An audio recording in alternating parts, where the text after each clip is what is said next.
So what do you have for us, Lisa G? Stern Show writer Benji Bronx says he plans to lose 50 pounds this year after starting the new year, weighing it at 206.5 pounds. Yeah, I saw that on his Facebook. Oh, Is that right? Yeah. He comes to life on that Facebook. Right. He instructed his Facebook friends to only comment if they were Black, Hispanic, or Asian. Yeah, he does a lot of material on Facebook that I don't even understand. I'm in the Benji world because of that Facebook. And he goes, I want to lose 50 pounds. If you want to comment, you have to be Black, Hispanic, or Asian. And I go, I don't get the joke. Oh, it's not a joke? Then what was that? I just wanted, I wanted to see who, like, I just thought it'd be interesting. Like, okay, all right. We're starting off great this year. I thought it'd be interesting to hear from Blacks and Hispanics. What difference does it make? I don't know. That's a very racist thing. I think he's trying to be funny, personally. I do, too, Yeah. and he won't say that. No, he's Andy Kaufman. He stays in character. The shtick is really working out well for him. Time to try. Here's your Nobody resolution. knows his character. Try a new shtick this year. Honestly, I love you, but try a new shtick. Like, try being real. Maybe I'm not into real. Yeah, but it's not. You've spent 45 years working on this persona, and you've gotten nowhere. No, listen. It was just. It's like when I do something. Your humor isn't working for you. I'm not saying it's the funniest thing in the world. I was just having fun. Yeah, but what is the fun? I can't explain. You're having fun that. writing that on Facebook and Yes. waiting for the responses? I had fun deleting people that were white. Okay. How did you deleted me. Hey, by the way, at least Benji. Oh, yeah, you wrote in and then. I wrote something. And he deleted you. He deleted me. Poor Lisa. At least Benji's date was normal at the holiday party this year. It was weird. It was like I was waiting for her to act out. Everybody was like, oh, she's normal. Based on the chick from last year who was practically, her dress was hiked up and Benji was practically fingering her at the party. Like, this one was kind of normal. It's a date.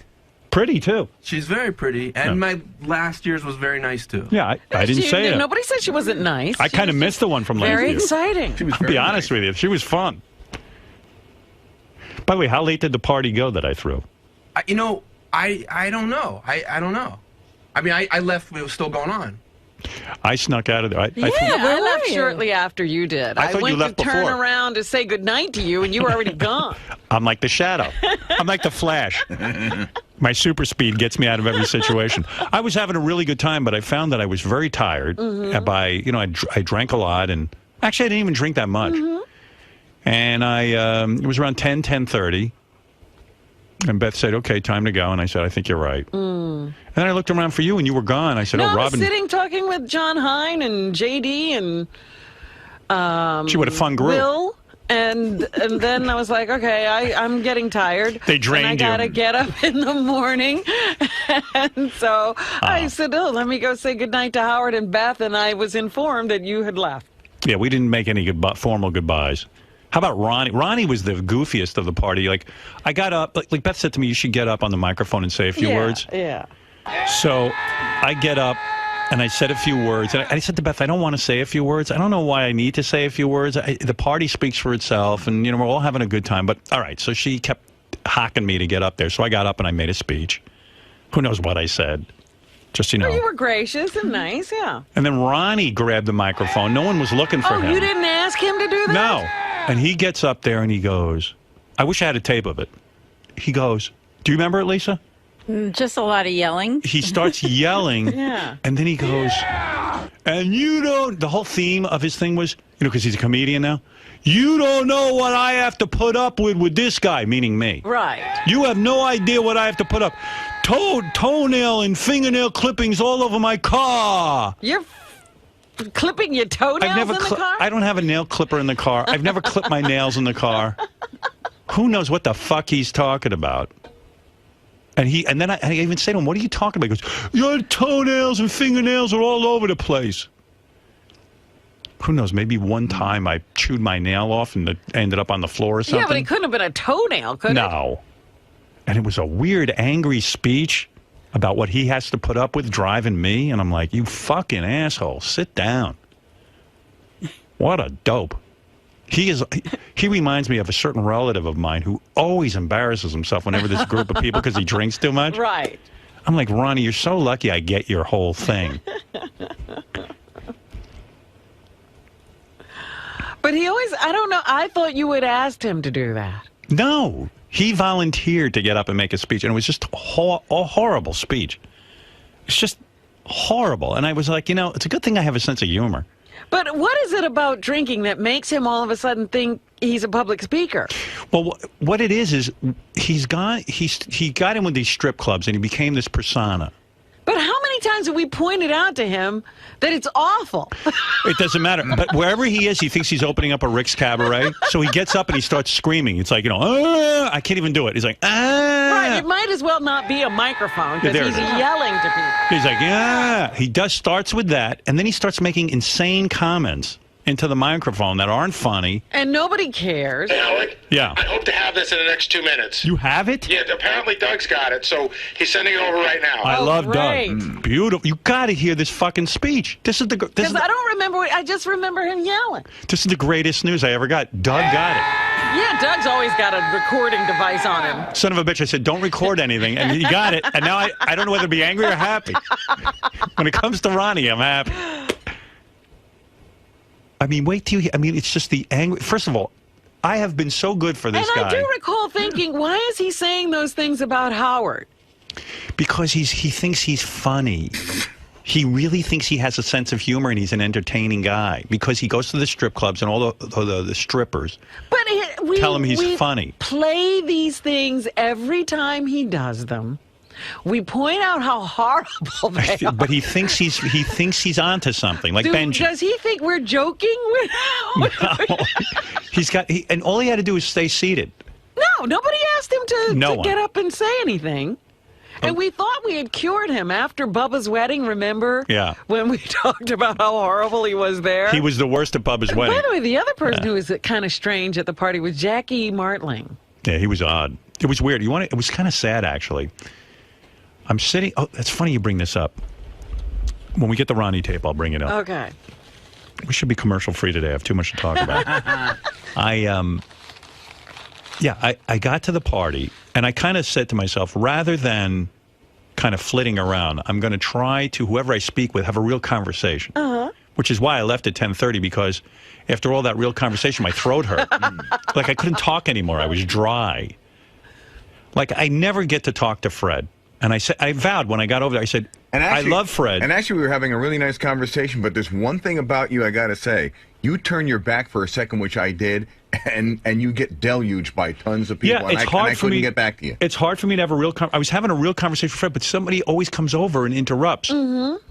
Well, that's like Jay Thomas. That's the curse of being you. Is everybody wants FaceTime with you, and they've got to have. See, I thought there was something wrong with me that I'm unable to carry on conversation, but I realize it's not me. People really are anxious to talk to me. They really want to talk to you, and some of them have things to say, and others just want to talk. So one of my goals was to really talk to Fred and have a drink with him because I love Fred. And it was nice. And Fred's a great guy, and Fred's been my friend for now 30-something years. And so I really said to Beth, I really want to talk to Fred. I got there, started talking to Fred. 2 seconds later, I'm not talking to Fred. And I don't know when I'm ever going to have this real conversation with Fred, but next year. Maybe. It's like the same conversation I want to have with my father, but we never seem to get to it.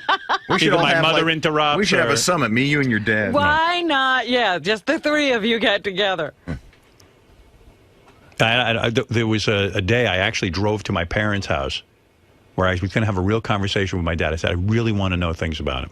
So I get to my parents' house, I sit down with my dad and my mom and talk to my mom and talk to my dad. Then I start this very heavy conversation with my father. And 2 seconds later, my mother goes, I don't feel good. Ben, I need water. So I go, what? I need water. I feel dizzy. Then it all became about her again, and we couldn't. She didn't completed that conversation. No, so I have this fantasy that I'm going to get my father alone at some point, which will never happen. I was going to say, have you ever just said, Dad, hey, why don't you and I do something? No, it would hurt my mother too much, and then my psychiatrist said that your mother's going to have to deal with it. I said, well, I tried, and she got dizzy. She knows how to bring you back. But anyway, with Fred, it's like the same thing. I really had made a plan and there were people I want, like you, I want to have a conversation, but it's impossible. Because suddenly I'm the belle of the ball. You are. I'm You're Mr. Cinderella. Popular. Yeah, I'm Cinderella. And believe me, as a guy who grew up not famous, I'm the furthest thing from the belle of the ball. I don't know how this all happened. Trust me, I remember many parties where I sat in a corner. But that whole time you were saying to yourself, everybody should be talking to me. I'm the most interesting one here. And you were right. I was walking around, we're having hors d'oeuvres, and the party was great. I have to say, we had tons of food. Everywhere you went, there was tons of food. And to me, you see, this is what I explained. To me, when I go to parties, I can't stand when there isn't food.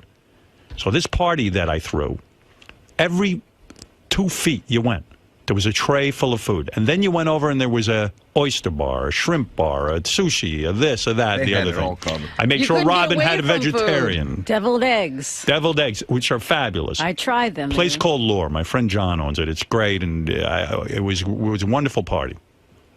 You must have made them crazy, though, about having something for me, because Yes. practically at the front door they gave me. I said, and please, dear God, consider Robin, for Christ's sake. She got aced out of the McCartney concert. She's got to be considered. Yeah, I made him crazy. And I said, look, can I take off my coat? No. Second she walked in, I had them hand Robin a cantaloupe and a broccoli head. A whole head of broccoli and vegetables. I had so much shrimp. I man. said, I want vegetables coming out of her ass. Yeah. I had so much. I ate so much at the appetizers. I never made it to the buffet. Right. Shrimp, sushi, crab legs, mussels, everything. Fabulous, It was right? unbelievable. Right. Unbelievable. All right, go to Gary page 1 in blue. Oh, the Ronnie. For Okay, Ronnie. all right. I'll get to that in a second, but I did want to make the point about Jackie Robin Yes. brought up. So I'm at the party, and I'm, making sure to talk to everyone. I, of course, invited Jackie. He's part of the channels. And he's there with some new girlfriend. Right. Attractive girl. Very high. Very nice. And he's sitting in one of the booths because we had the whole restaurant rented out. I go, hey, Jackie. Hey, boss. I'm still boss. Some boss. Yeah, really. Yeah, I got rid of you. You don't have to call me boss. So I said, I'm not going to blow by Jackie. Jackie always feels dismissed. So I sit down in the booth, and I'm talking to Jackie and his girlfriend. And Jackie said, isn't she beautiful? I go, Jackie, she's very beautiful. Hey, well, look at me. I'm 62 years old. And we're having a conversation. And this was part of my plan, to have real conversation with people, to make a connection. So I'm talking to Jackie and this. So then Jackie goes, hey, Howard, thank you for sitting down with me. I know, he always makes you feel like you shouldn't. Something horrible has gone on in the past. Yeah. And thank you for not doing it again. So I go, Jackie, why are you thanking me? It's embarrassing to me. Yeah. Thank you so much for sitting with me. Like, he always has a chip on his shoulder. Right. This guy, I never could figure him out all the years I worked with him. He always has a chip in his shoulder. Like, in other words, thank you. Normally a guy like you wouldn't sit with me. Thank you for sitting with me. Yeah. I'm a friend of his. I worked with him for years. Why wouldn't I be sitting with him? Why would you thank me for sitting with you? You invited him to your party. Yeah, and that's another thing. Thanks for inviting me. I didn't expect to be invited. And it's always this. And then, all of a sudden, a Paul McCartney song popped into my head. And this is crazy. The song was, you took your lucky break and broke it in two.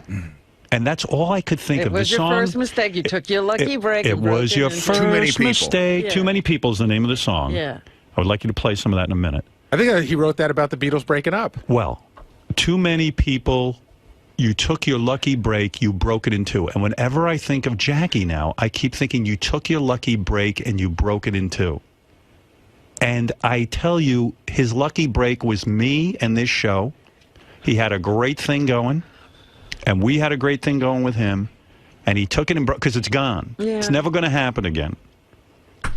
If the whole planet left, I still won't work with And him. I think he really thinks I'm keeping him off the show. No, it's me who's keeping him off the show. 'Cause I'm that relieving was you the of vibe that. I got when I Well, saw him. No, it's me. I can't put up with it anymore. But why would you take your lucky break and break it in Break it. two? When he's sitting there thanking me in the booth, I go, Jackie, stop it. And he You're- makes you uncomfortable. Yeah. So you can't stay around him. No. Oh, I had to get out of there. Ronnie's speech was just Totally spectacular. uncalled for. And it's so funny because we always tell him how inappropriate he is and how he makes a fool out of himself when he's drunk, and yet he's almost like a Klansman who can't help himself get up at the rally and scream about the N-word and the Jews and the whole thing. It's like he just can't help himself. So, like, I made this heartfelt speech about, I'm so glad we're all together and all this. And then Ronnie got up and just grabbed the microphone. And I go, oh, here's Ronnie to make a speech. And I thought he was going to say something nice. But again, he gets in that strip club mode. Hey, what's this new mustache look, man? I hate it. Uh-oh, he's got some handlebars. You hate everything about me, so what's the difference? Hey, isn't the feeling mutual? Someone said to me, why do you think Ronnie made that speech about you? I said, because Ronnie's jealous and hates me. Yeah, okay. Wow. Well, it's true. It all came out. What's wrong with you, dude? What a horrible speech you made. You were the one... It wasn't a roast, Ronnie. You're trying to be a funny persona. I wasn't... Listen. You were the one who said to me, go make a speech. I didn't tell you to make a speech. Yes, you did. Yes, you did. Yes, you did. You were standing there. Look, I said, you want to make a speech. Go ahead. Dude, we were standing all the way in the back, and I was talking to you, and you go, well, I think it's time I make a speech. He goes, I think you should make one, too. You should come up. I'm going to call you. I go, no, dude, I'm not going to do that this year. I don't remember I'm not that. Involved. What? And I wasn't drunk. You were. I had one drink. So that I only had 2 drinks when I saw you. You mean you weren't drunk when you made this speech? No. This is a sober Ronnie? Yeah. Listen to this speech. This is the most amazing you're speech. So full of shit. Well, the people listen to it. Maybe I am full of shit. We're going to find out. You told me to make the speech. We got the... Well, did you have to make that speech? Let's say I did tell you to make a speech. Saying something nice about somebody. I got a persona because of a strip club. Stop it now. Dude.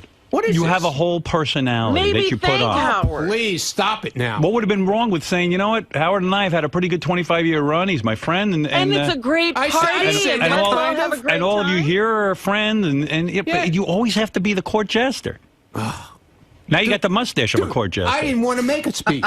You were the one who told me to make the speech. Well, you certainly made one. Okay. The truth came out. Oh, yeah, the truth came out. You had to do it. Okay, I Well, had to do you chose what to Oh, say. shut up, you. No, I wrote this speech. I had to help you up the stairs. You couldn't even walk. You heard What are you talking about? You heard of Johnny Carson? This is She had a Ronnie. good time. She was so drunk. She couldn't. You were gone already? Yeah. You had to see her leaving the place. She was falling down the stairs. Full of crap. Really? He's out of his mind. He's standing on the stairs. When you walk out, you can't get around. Right. Oh, you're so full of shit. Robin, you heard of Johnny Carson? This is Ronnie Carson. I had to help her into a car. He Come on. did you're so not full of do crap. anything. Yeah, Did you see okay. how he doesn't even, he has his perceptions Yeah, wrong. like I walked up the I'm steps and nuts, said, "Oh, man. what are you I'm doing off the standing wall." out here?" I mean, it was a lovely party. That's some It was speech. great. I said it was a great party. Listen to Thanks this for coming speech. to my party. Here's the speech. Yeah, that was the other thing. Thank you, boss. Yeah. There's that yeah thing he does. He does that everywhere. You know what it is? He goes to these strip clubs. Right. And they he thinks he's going over the footlights. But you know who he is? He's Hank Kingsley. Right. Who's that? Those who need to know, no. You don't need to know. From Larry Sanders. Oh, okay, All right, here we go. Never was. 25 years I'm with this man. 5 years I'm with this man. 25. No, 25 Oh, years. 25 years I'm with this man. You don't know how I did it. I don't know how I did Yeah, it. you're so horrible. Farts in the car. Farts in the car. He cuts his nails in the car. Cuts his nails in his car. He's been going around saying that forever. I don't even have a nail clipper anywhere near your car. Where do I clip? Why do you keep telling people I clip my nails and fart in your car? I don't know. That's I what made it up. I made it up. Well, I don't know. Do I clip my nails? I've never clipped my nails in your car. Okay. Maybe I bit a nail off one All time. right. All right. You find nail clippings all the time in the car. Yeah. Okay. Well, I don't know how they get there, dude. Okay. All right. My persona. I made it up. Well, yeah. Okay. I don't know. Who would make something I like don't own that a nail up? clipper in your Who car. Would make something I don't like have a that up, nail dude? clipper. I don't have a nail Yes, clipper. you do in your little bag. You have a nail clipper. Go find one. If you find one now, I'll give you So $500. every day in the car, he takes it I didn't out. say every day. Did I say every day? So how often do you find these finger or tell me. toenails or I don't know. fingernails Once in your a car? while. That's amazing to me. Once in a while. Okay. You find nail clippings once in a while. I'll back save in the them for you next time. Please do. I will. When's the last time you saw them? I don't know exactly. It's been a while. How many years? Or weeks? Not years. Not years. Like what? A day ago? A week ago? No, maybe 6 months ago. 6 months ago. Yeah. Okay. Okay. Well, that's amazing. All right. Okay. Thank you, boss. Yeah.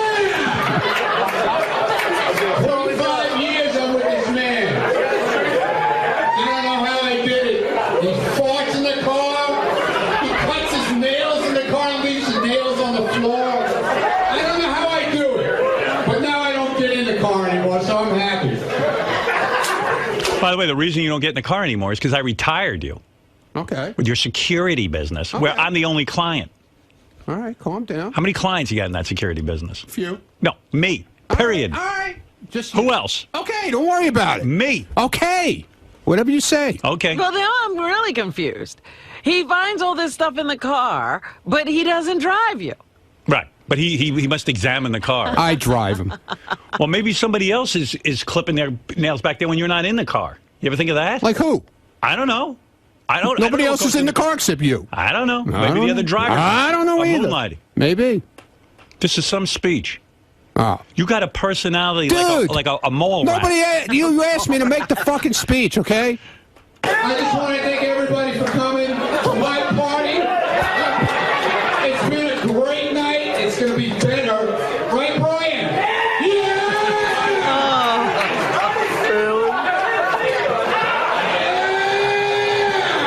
What is that? That's Brian. That's his personality. No, that was Brian. No, that was you and him going at each other. Like Okay. two caribou. All right. Yeah, it sounds like mating. I wish an animal. It's a mating called I retards. wish an animal had come up and bent him over. It's the yell of a married guy out for the night. That's his old married guy persona. Sorry, I had fun. We have a very special guest here tonight. Get up there again. Bubba the Love Sponge wife is here. Ronnie was very impressed with Bubba the Love Sponge's wife. Yes. Heather was The there. beautiful Heather. Beautiful Heather. Stand up and take a bow. We haven't seen you in a long time. All the people, that's who he was zeroed in on, Bubba's Right. wife. Exactly. Yeah. And did you take her over to Rick's Cabaret? No. You didn't? No. Or you did and you're just not saying? No. Then why are you making that look? face? I'm saying no. You took her over I did not. the next night, didn't you? Did not. She told you not to tell Bubba? I didn't take her anywhere. I didn't take her Did you anywhere. meet her somewhere? No. Did you meet her at Rick's Cabaret? No. No. Mr. Rick's over there. Yeah, Mr. Riggs. Everybody have a good time. That's the Ronnie speech. Everybody have a good time. Everybody, let's dance.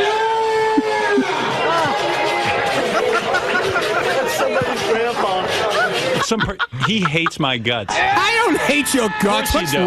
What's wrong with you? You don't know you do? You're not in touch with that aspect of you? Oh, my God, man. You are psycho, aren't you? No. Why would you say such a thing? What Well, is... after listening to this speech, what would you say? I don't know how I put up with this guy 25 years. Oh, of it's a far- joke. Come on. What's wrong? What is There you go. wrong with you? Ronnie Carson. There's your personality. It was a joke. Everybody heard you say to me, I said to you, I didn't want to make a speech. Okay. Okay? What's the difference? And everybody make a heard you speech. say to me, Get up and say get up something there and nice. make a speech. What is your new mustache about? Fu Manchu? I like it. What is it? When you have time off, you just start growing hair? Look how Yeah, I'm growing everything. Look how sculpted it is. It's so sculpted. That's right. I'm Hulk Hogan now. Yeah, it's like that. That's right. With a what do you call it under your lip? What is that called? The soul patch. Soul patch. Exactly. And Fu Manchu. And don't forget the sideburns. Big dude. long sideburn. Right, Yeah. yeah, he's doing all kinds Country of Western now. Yeah, you look good. Yeah, man. You know, you Country- look like Billy Bob Thornton. Good. I don't get you, man. I really don't.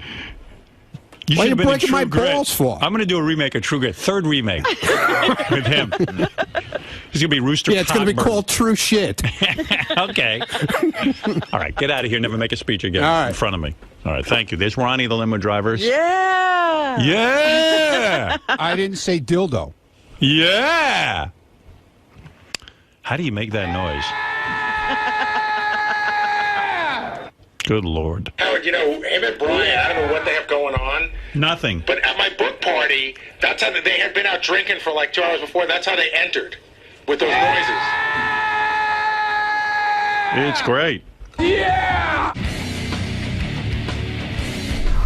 Hey, nice start to the new year, right? Of course. Do you feel that was coming. Do you feel he exaggerates the truth? You know it's the exaggeration. Well, I mean, there's tape. So what? There's tape of you So what? I don't care. carrying on and being I don't ridiculous. Care. I don't care. Watch the wall, man. Oh, I'm still good. Yeah. By the way, I really do love Jack Armand with using my Dick Clark impression. Yeah! My new thing. Keep the noise down in here, will you? So it seems like every time you make a speech, Howard seems to have a problem with it. He doesn't like the way I you... didn't want to make a speech. Let's get that straight, number one. Okay? Okay. You didn't want to make a told speech, him. but you did. I told him. He asked me, make a speech. I go, no, I'm not doing that.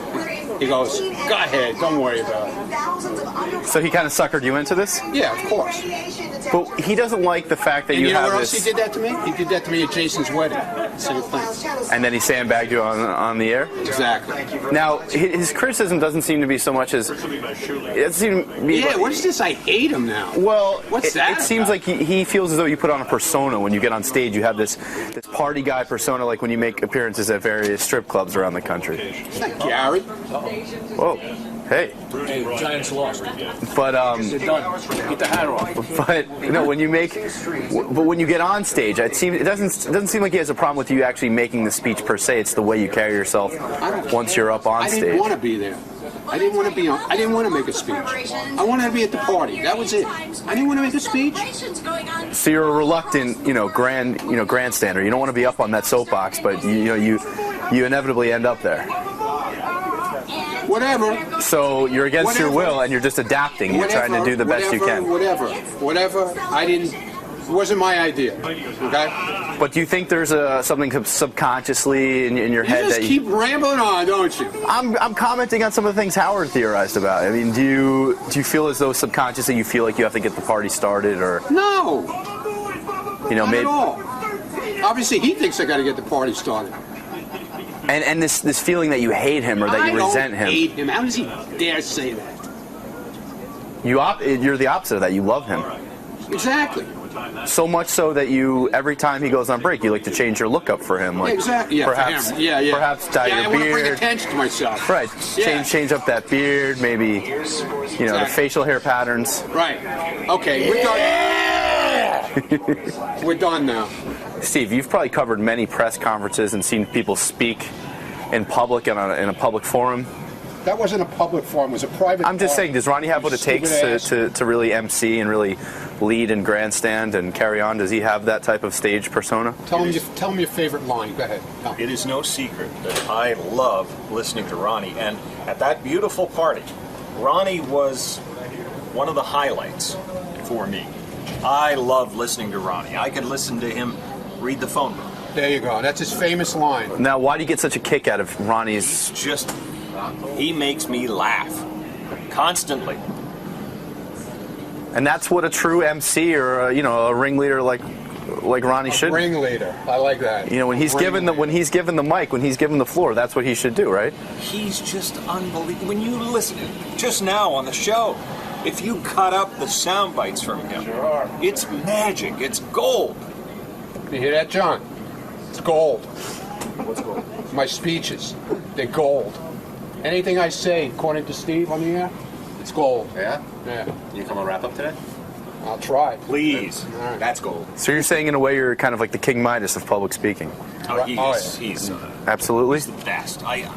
Every time Ronnie comes on, when I'm in the back room there listening, I stop. So why don't you think Howard understands the true gold that Ronnie possesses? He does understand, you idiot. Why do you think he puts me on, you fool? But this is why I wanted to bring my recorder. You understand? For you. Well, obviously somebody did record it, so. And you didn't break their shit. I don't know who it was. It was Goodstein. Of course it's Goodstein. Yeah, it's Goodstein. Yeah. Here's some people love this. They love when I did the Channel 9 shows. But I've always tried to just give you me honestly, and that's the same.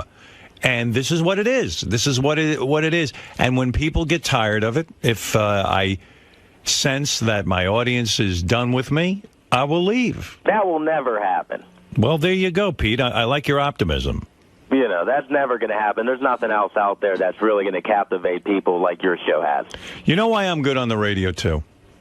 I was thinking about me the other day. Most of my day, I think about me. That's a surprise. You were thinking about you? 99% of the time, I think about me. And then the other 1% is the rest of you. So I was thinking about my radio career. I was reflecting on it, and it was hard not to because everywhere in my office is a piece of memorabilia about my career. You've gotten it to the point where That's you right. can't not think about it. I fully embrace myself. I never used to, but now I do. Every award, everything is surrounding me. Like a museum. It's a museum to me. The Hall of Howard. Hall of Howard. Radio Hall of Fame. Because believe me, what else is there? And so I was thinking about me, and the reason I'm good on the radio is A, it's a certain ability, certain talent. That's one thing you got to have. B, there's 4 things you got to have. B, what was A again? A was that you got to have a certain talent. You got to have a certain ability. B, you got to be... What is that certain ability? You didn't have it when you first started. Well, no, it's a certain sensibility about the world, a certain sense of humor, a certain understanding about how to tell a story. It was in him, though. It was in me. Yeah. I mean... Okay, well, what you're saying then is... is... your family and the way you're raised. You had I don't know what you're saying. What I'm saying is that many times I'd be sitting around my family and we had to tell a story. Yeah. My father would say to me, "Stop. It's boring." Now, these were harsh words, but they fixed you right. They fixed me. They made me nuts. They made me neurotic. It was mean, but nevertheless, they go, no, edit yourself.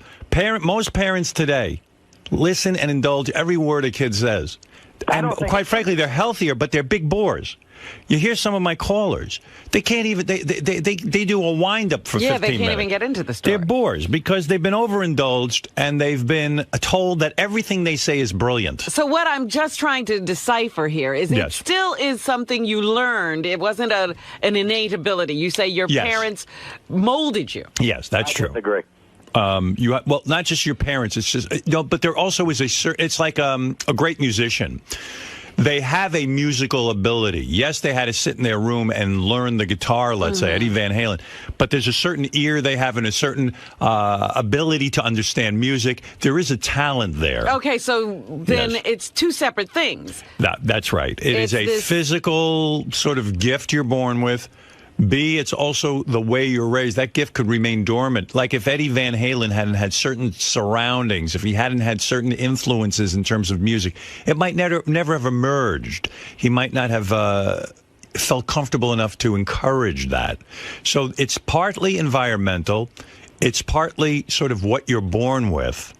A certain ability to speak. Okay, so you had a certain awareness of the world and a sensitivity and a sensibility toward information and outside events. For example, my father was in radio. He was an engineer, but I was exposed to this idea of the microphone, people speaking into it. He was also a recording engineer. He had a recording studio. So that was instrumental. That's part of it, yes. Instrumental is an okay word to use. That's fine. I mean, you would not have been on the radio without that, is what you're saying. It's one of the components. That's right. Now, also... The stars aligned, Howard. It might have been from God. You have to give God a little credit once in a while. Well, yeah, that's what I call the thing that you're born with. This ability to look at the world and say, gee, Mad Magazine's got the right idea. There's satire there.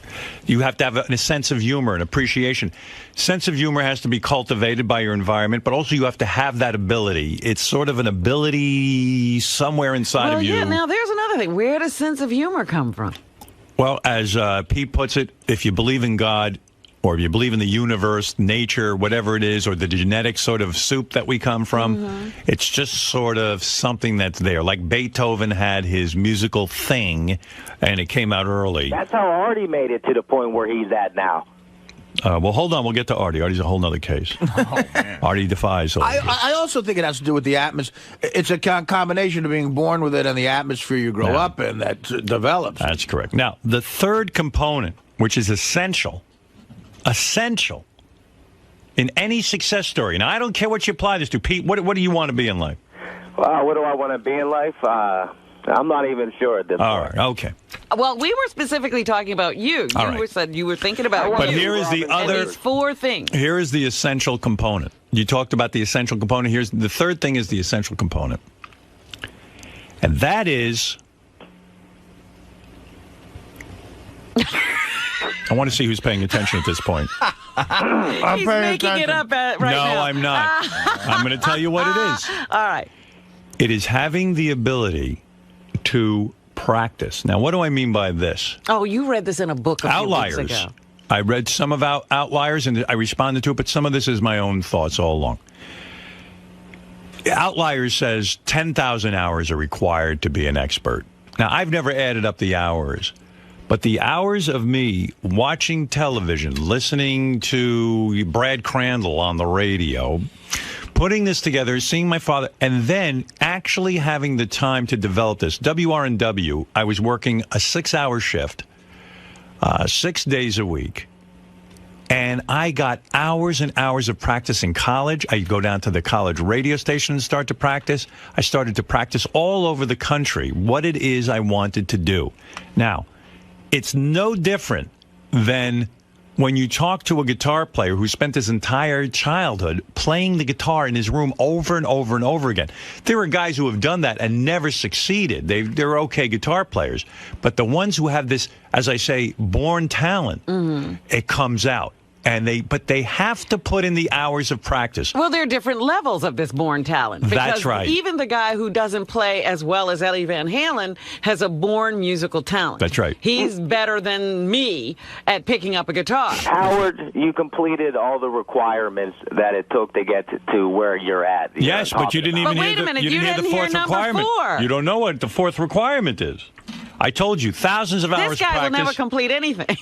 Well, he wants to be a professional pot smoker. ADD. His ADD. He wants to be a professional marijuana user. He wants Adderall. Right. He's on his way to his 10,000 hours of practice.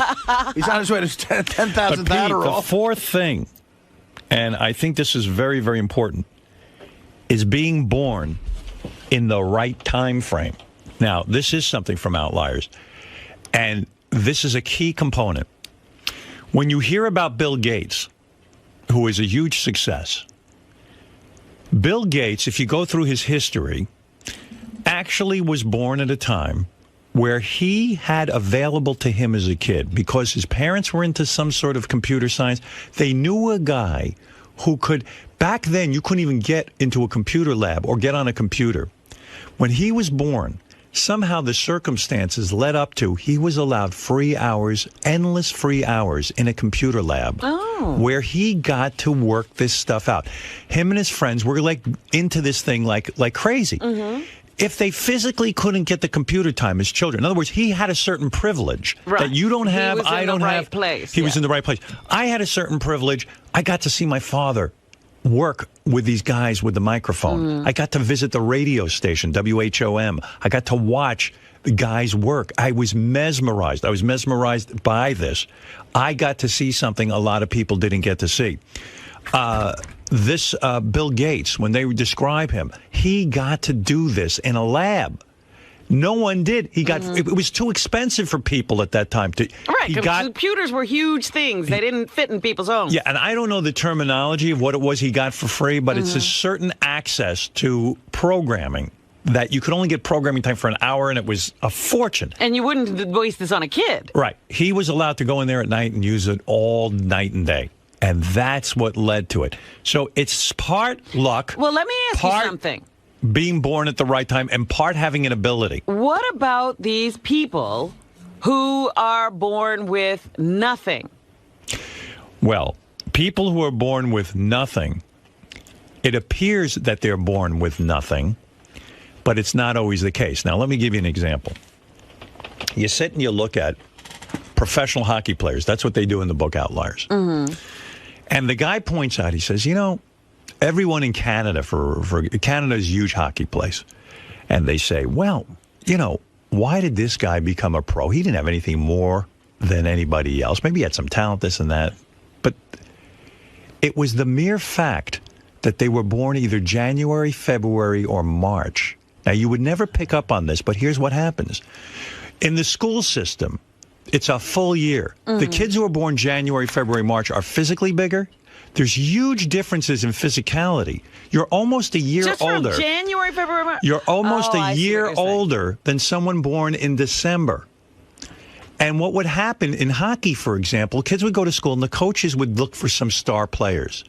And they take the bigger kids. The bigger kids, and also the kids who were older. They were a little more mature. They could understand a little better. They did better in school. They've even found that kids born January, February, March, because they're that almost a year older, they do better in school in the beginning. They get more attention from teachers. Therefore, they thrive a little more, get a little more encouragement, are noticed more, and they actually do better at certain things. But the hockey example is one where you are physically bigger. Now, they did find some hockey players who excelled, who were born in, let's say, later months.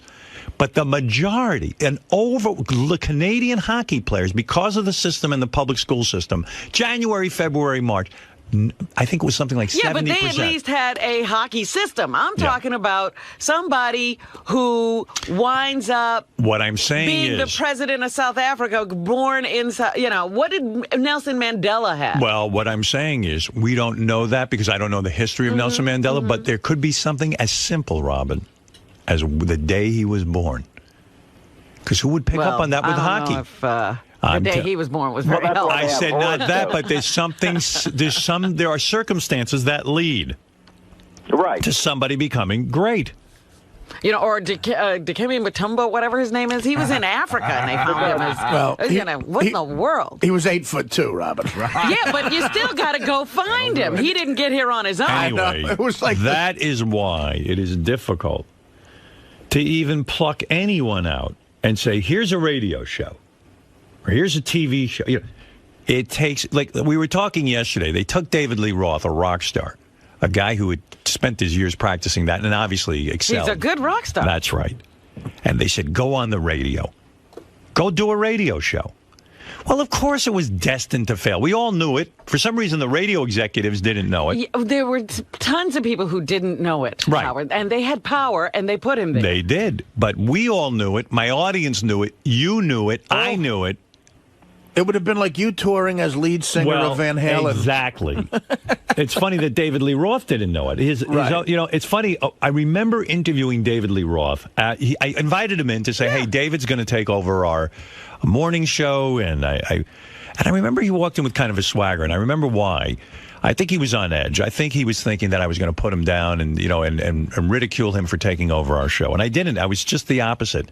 Every time he sort of got a little confrontational with me, I showered him with love, really. Right. I said, hey, David, I wish you the best. And I think it took him like into by another surprise, by surprise. Yes, it took he was like, whoa. He was defensive. He was defensive that day. He really was. I remember it very well. And I don't think I'm projecting that. I think he really was. Oh no, it was absolutely true. Yeah, and he, and I was just, and then when I was just saying to him, hey, I really wish you the best and hope you do well. But and then he kind of in his arrogance said to me, and this is David, in typical David. He says to me, man, I'm used to speaking in front of audiences as big as 300,000 people. You think this is something to me? This isn't a big deal to me. I've been doing this my whole life. And no, that's not what he said exactly. What he said was, this is the greatest opportunity for me because in a stadium, I could only speak to that many people. Right. Now I'm going to get to speak to all these millions of people. And you quietly pointed out that who said there are going to be millions for you? Yeah, and I tried to say to him that day that you don't just automatically yes, millions of people show up to see Van Halen. Yeah. This is different. This is you. You're out there. You have a microphone. It's blank space. It's a canvas. And you've got to fill it with something entertaining that your audience will find compelling. And I knew this was a daunting task. I mean, this is not something easily done. He seemed to think that people would show up for him talking. Right. And they'd given him a couple of practice shows in Boston, and I guess someone had heard this stuff. And really, David was not prepared. The guy would have needed his, as they say in Outliers, 10,000 hours of practice, really. And who even knows if he has that talent anyway? He didn't. Who knows if he had one of the 4 requirements? The show was okay. Yeah, I mean, listen, everyone has a story to tell. I could listen to someone on the radio and tell them what they need to do. But can they do it? That's the other thing. It's a matter of can you actually do it? When I hear someone on the radio, I go, oh, here's how you fix that. But then I go, well, if they're not going to hear that, how are they ever going to fix it? And you would feel that way towards everybody. That's the thing. You would put your mind beliefs above everybody else's in the world. What? In radio, yes. In radio, I believe I'm as good as it gets. That's how I really do believe. And I'm not saying it from arrogance. I'm not saying it out of any sort of pompous notion. I don't feel about that way about anything in my life. I go to a psychiatrist 3 times a week and I go, I don't even know how to be. I don't even know how to be a human being. You don't know how to be you. I don't even know how to exist. It's pathetic in there. I mean, it really is. You would think that I was an entire mess. But nevertheless, when it comes to this, radio, I mean, I'm as competent and as I am the Beethoven of radio. Well, I said it early on. I couldn't understand how other people couldn't see how much you knew. And when they were, when we first started, when we were at DC 101, and they would sit in the room and they'd start trying to tell you things, I was like, don't they realize he's the smartest person in this room? Well, you know what? Don't they know they should be listening to him? It led to a lot of frustration. It really did on my part. Oh, I'm sure. I would go home and sit there and go, why do I would visualize the whole thing, and I'd say, why don't they get this? Why don't they let me loose? I don't get it. I mean, when Pig Virus and Dom Fioravanti and they were the worst. And John Hayes. John that was Hayes. another one. I mean, all of them. I sat there in a room and I said, this is like it would be as if Eddie Van Halen had to get guitar lessons from me. I mean, it was ridiculous. Can you imagine people trying to tell Einstein what he should be doing? Here's what you ought to do with that brain of yours. Yeah. I mean, it was that annoying to me. And I don't have this ability at anything else. It's this. I get this. I know what to do with this. Give me a fucking microphone. Give me a room full of my crew. And let the symphony begin. And that's what Sirius Satellite Radio has been to you, Howard. It's the pinnacle of your career. I'll tell you why. You're respected, and you have the power there. You don't got to... I know, I'm not respected. There's still people who don't believe I know what I'm talking about. Believe it or not. Who? I don't have to say names. They still think they know better than me. But I'm going to tell you something. One thing about here, I get more respect, and there's another thing I get. For the most part, I'm left alone, and this is the smartest thing you can do. Every time certain people poke their nose into this and start to mess around with my people, and I hate to be cryptic, but when they start to mess with my people, when they start to offer them jobs, when they start to tell them how to do their job, it is as I look at them as flies who have no conception of what is going on. And I look at them and I go, how dare you question what we're... I don't even mind questioning. Questioning's good. But for God's sakes, what makes you think you know better than we do? Don't come in here and inflict your pain on us. Sure, listen, I'm not above criticism. I know there are things I do that are very boring on the radio. This might be boring on the radio. But for the most part, we're able to hit some home runs out of the park. And stay around. And stay around for the party. There'll be one today. That's right. Right now, there might not be a home run, but there will be one later. I can almost guarantee it. You can't hit one every time. Right. Look, there are no slumps here. That's right. We come in to do a show. And so, the reason I flourish here is, number one, they have an understanding to leave me alone. And by leave me alone, they're smart about it. They say, listen, we think you know what you're doing. Here's a tough question. What sense does it make to not promote that you're going to come back to Sirius for no matter how long it is?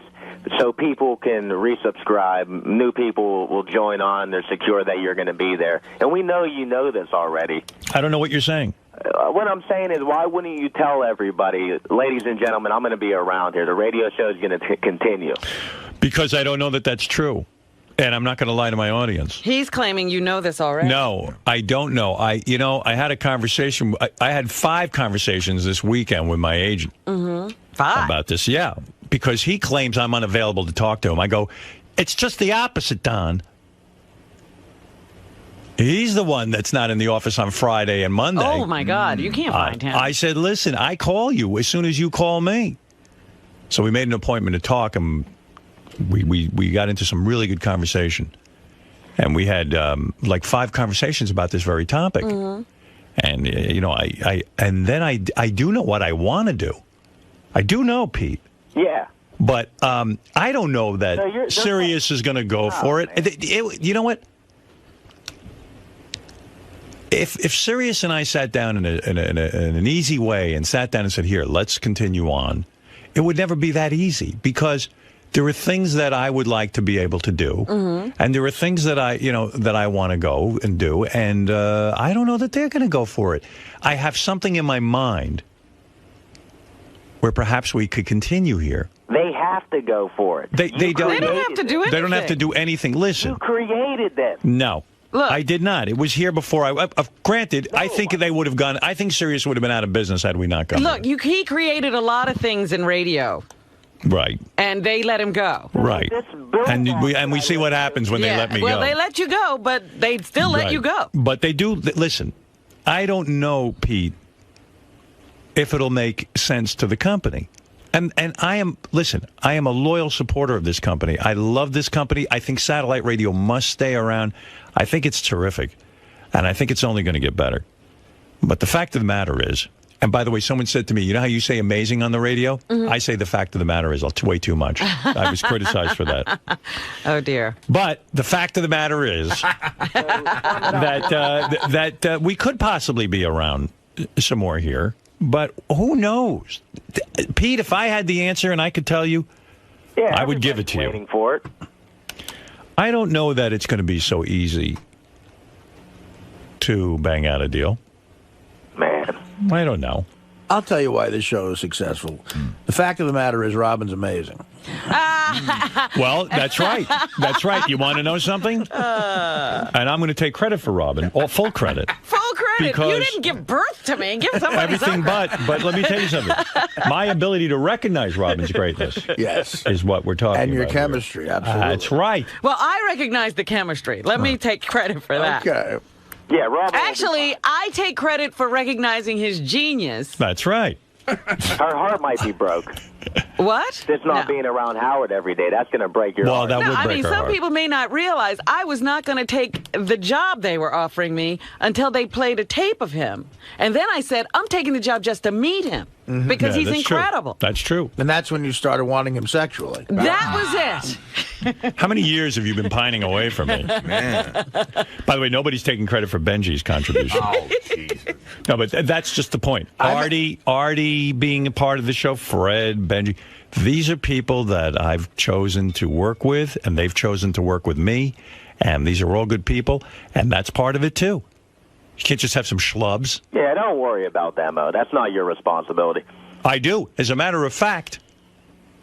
Or the fact of the matter is... That's amazing. That's right. You've done enough for them. I have several lucrative offers. I could be on The Real Housewives of Orange County as a fake husband. There you go. Fred has a lot of money saved. Who knows what Fred's up to? You know, no one knows with Fred. How you doing over there, Fred? I'm doing fine. Let's get off of this topic and move on to something. How actually, are you? I think Is it's it time pretty to good check in with Fred? that you talk about. I think people should be fascinated about what it takes to become a guy at the top. That's right. But not everybody has the ability, so why listen? I don't know. Maybe They'll just be someone disappointed in maybe themselves. someone will be inspired because you're right. Not everybody can do what you do. Practice. But practice doesn't do it for everyone. I told you that's only one component. But I think you also have to love it. I mean, there's one thing that when you hear Howard speak about radio, you hear a passion in his voice. I don't love it. You know, I think you do. Look, I think Andre Agassi Fred, didn't that love wasn't one of the tennis. He was components. really You're good lying at to it. me. No, I don't love it. When you said you were 5 years old, you dreamed of being on the radio. Yes, but I didn't love it. There was a lot of pressure in my life. I didn't love it. And that's part of it, too. You must love it because in spite of that pressure, you People come who are here great- every day, you did what you did. No. Well, if he says he doesn't love it, why are you arguing He with wants him? Because I don't think he's aware of it. I don't think he's aware of his love for radio. Do I love radio? Hold on, let me find I think you're full Do of I shit. what? I think you love it. For 25 years, I've sat over here, talked in the mic, played with these pots. What are you talking? I'm here every day. But do you love radio? Do I what? Do you love radio? For 30 years, I write the bits. 30 years. Lay in bed and think of shit to say. Get up in the morning, eat my egg whites. Yeah. Talk to Benji and Fred. Do I love it? Do I love radio? Not at 5:59 a.m., that's for sure. I've been going to sleep at 8 o'clock. Watching TV and going to bed. Not fucking Beth, making sure I get to sleep. And you ask me, do I love it? What kind of question is this? But do you love it? Do I love radio? All right, thanks, Pete. Good to speak to you. This is a Howard TV original production. Hi, I'm Bobby Rooney. I manage Beetlejuice, and I'm also a professional boxer. Beetle lives here with me, my wife, and our 3 kids. Pete and I had cameras follow us around for the past couple of weeks, capturing Beat's day-to-day life. In this episode, Beetle's training me for my title fight. This is Beetle. Right, Snakehead? Righto, stop the cop. What? This is Beetle, is as bad as can. He knows he's the best. This is Beetle. And that's the man. What you just said? That you're bad as can. Ah, very daddy. So be prepared to witness. He's a tough guy. And this is how we handle Something's business. wrong with you straight up. The cameraman is safe. I don't want no camera in my fucking face. He's big and he's strong, and you should know that this is Beetlejuice's show. This is Beetle.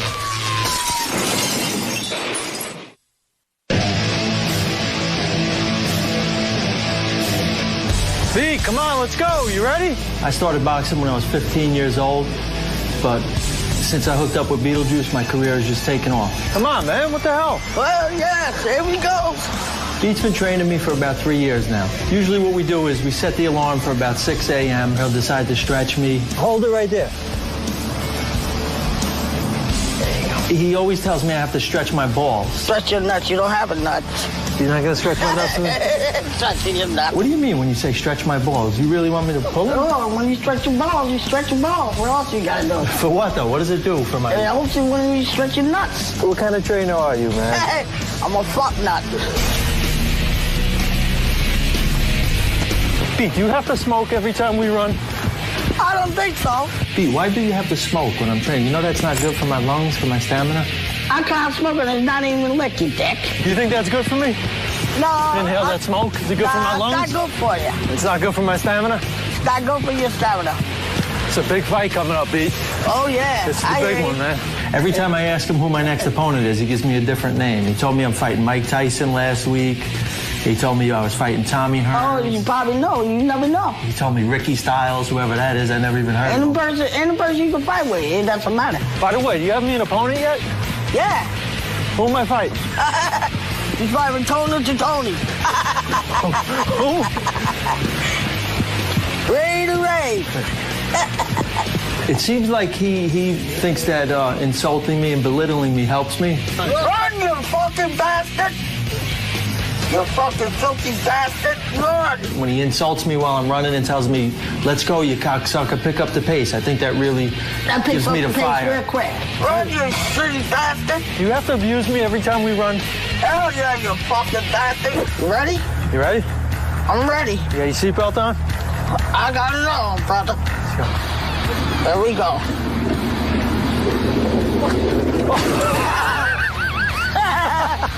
Oh, sorry. I'm way too heavy. You all right? I'm fine. There we go. Go faster. ahead, Bobby. You got it. Go ahead. Faster. You got it. Faster. Faster. Faster. Oh, faster. Pete, I just farted. Did you smell it? Oh, yeah. There we go. We gotta go to the market, Pete. Let's go to the market to get the protein shake. Yeah. Yeah. We're going to the market to get the protein shake. And now, taking a beat. You scream Jews a lot. What is it? I say, fuck you, you Jew. Don't you have some Jewish friends? No. Hell no. What about Levy? Levy's a fucking Jew. Is he your buddy, though? He's still my friend, buddy. I still call him a dirty Jew. What about Julie? He's your boy. Julie's not a Jew. No? Why do they call him Julie, then? Huh? Oh, he's not a Jew. He's Catholic. He's not a Jew. What are you? Me? I'm not Catholic, motherfucker. What are you? I'm just a regular fucking person. That's right. Here we go, Beat. Here we go. All right, look. I wrote everything down for you. Okay. Strawberries. Strawberries. Celery. Celery. Bananas. Bananas. A bag of ice. Bag of ice. A big thing of yogurt. Big yogurt. Okay. Half a gallon of skim milk. Okay, we got carrots. Carrots. And 2 cucumbers. Cucumbers. All right? Okay. Seriously, don't mess this up. This is important for my training, these protein shakes, all right? Okay. We got that. You know, don't get no other bullshit, nothing. Just what's on the list. Okay. I sent Beat into the market by himself to get the stuff for my protein shake. Remember, Beat? Whatever you did, I did it on my own. Let's start in. Let's see. Oh, we gotta go at it.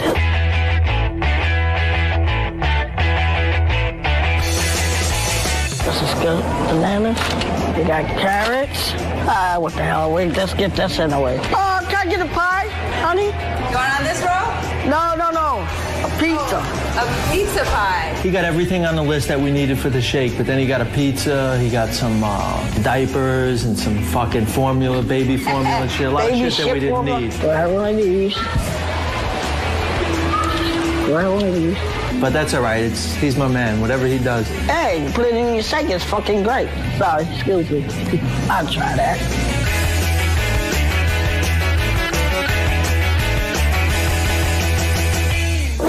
Hi, how are you today? How you doing? There you go. Thank you.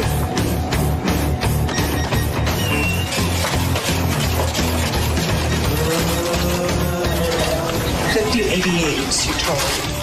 How much money did you have when you went in the shop that day? Oh, probably I had like $400. Wow. 40. Okay. 41, 2, 3, 4, 5, 6. Okay, we're in trouble. No, I ain't got the pizza. I want it. All right. We all set? We all set. How'd you do? You got everything? I got everything. What the hell is it? What'd you get fish sticks for? Hey, for the toothpaste thing. Fish sticks, candy? What are we gonna do with candy? Oh, that's for later. Man, I told you what I needed. Oh, I couldn't know where you. I didn't know where you were running it. What'd you get flowers for, dude? Hey, just to put it on the side. The side of what? You can't put this in the shakes. Hey, it's all thing fake. You're killing me, bro. Come on. Why did you buy flowers, candy, and fish sticks when I sent you in for vegetable? Oh, because I must have given it to him because he's my bitch. You ready, Beat? We're gonna make some protein shakes right now. Beat makes me a real healthy shake. He puts nothing but real healthy ingredients in it. What do you usually put in my shakes? You can put peanut butter, steak, ice cream, whatever the fuck you want to put in. Dog shit. Not dog shit. No? You can't put no dog shit in no fucking blender.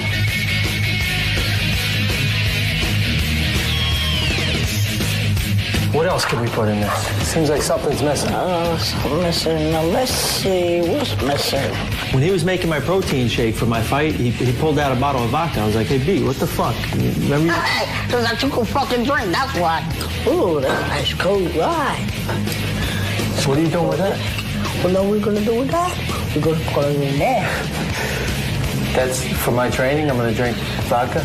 Drink vodka? You ain't drinking this, are you? You can't put that in my shake, man.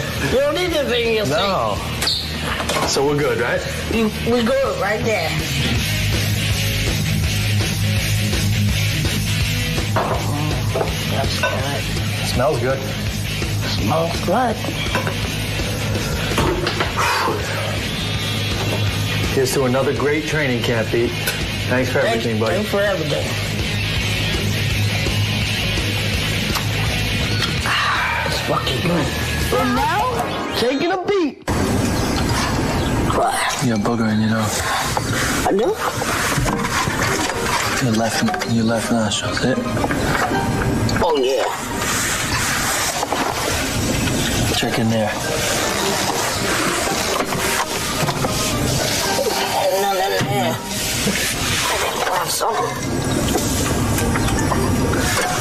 Shit. You can just grab it with your hand and throw it out the window, no? You just throw it.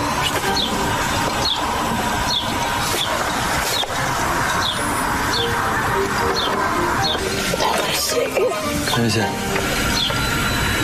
Let me check it out. Oh, I got it out. Clean sweep? Oh, Yep. Yep.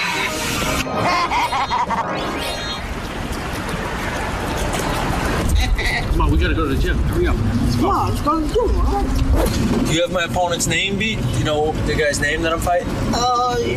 You fighting that Polish guy, right? I don't know. What's his name? I think his name,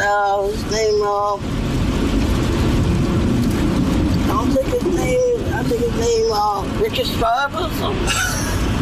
Oh, Ricky Styles? Oh. Ricky Styles? Something like that. I don't know. When me and Beat are preparing for a fight, we take it to ringside in Jersey City. Hey, what's up, Bob? What's up, bro? What's up, Chef? What's going on, Coach? Where you been, B? We've been waiting a half hour. Hey. Hey, what happened? Walking around. We've been waiting a half hour. What's up, Chef? Let's go to work. Ready to Let's rumble. go to work. Let's go to work, baby. Beetle decided to bring in a co-trainer to help out with us. He's Mike. He's been in the business for a long time. He's studied under Beetlejuice, so he's, he knows what he's doing. You gotta get on his toes, boy. You gotta tell him. You gotta be on his toes. Yeah, he's on his toes. Tell him then. Stay on your toes. Don't square up. You got fast hands. Come on. Finish up. Finish up. Finish that last up. Come on. Finish strong. There you go. I'm motivated while he's in the ring.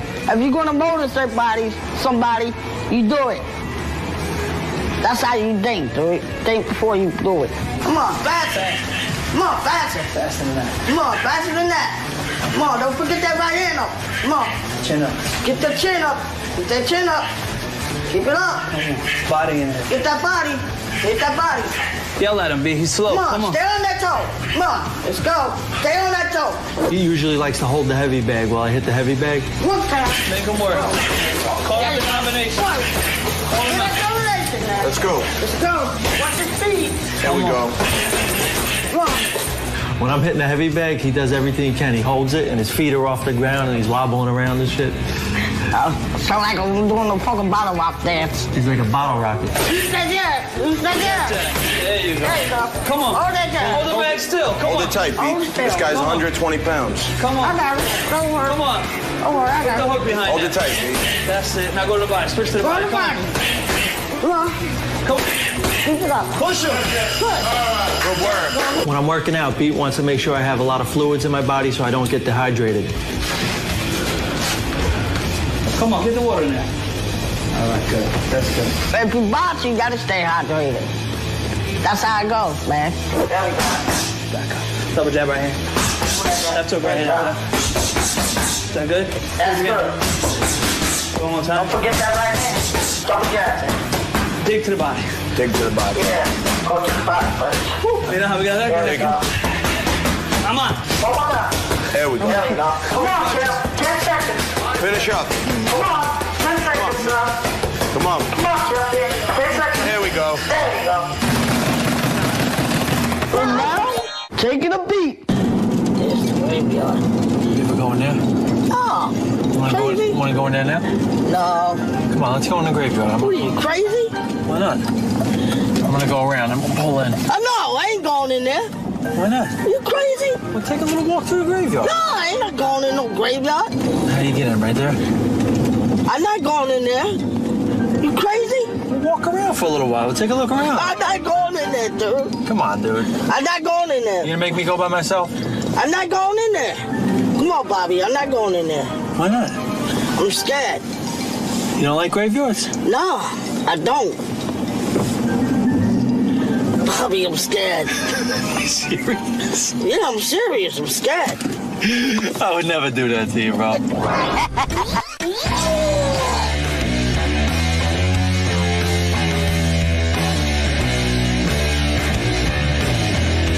Hey, B, why were you late for my fight last time? I was looking everywhere for you. Everywhere? I was downstairs. I don't know where y'all guys was. Hey, where were you? Oh, you just got here? Yeah, I just got here in 5 minutes. Looking for you, dude. I just got here in 5 minutes. Where'd you go? Huh? Where were you? I was at work all day. At work? Yeah. He's a cop now. 2 days already. After office. Don't go nowhere and don't drink, all right? Until after the fight, no drink. I ain't gonna. You gotta take a shit. Get the fuck out of here. He's gotta drop the juice. Did you stop for a couple drinks? Is that why you were late? Probably. Shot in the fire. Shot in the beer? Yeah. That's the way you gotta train, motherfucker. You know that. Fuck that.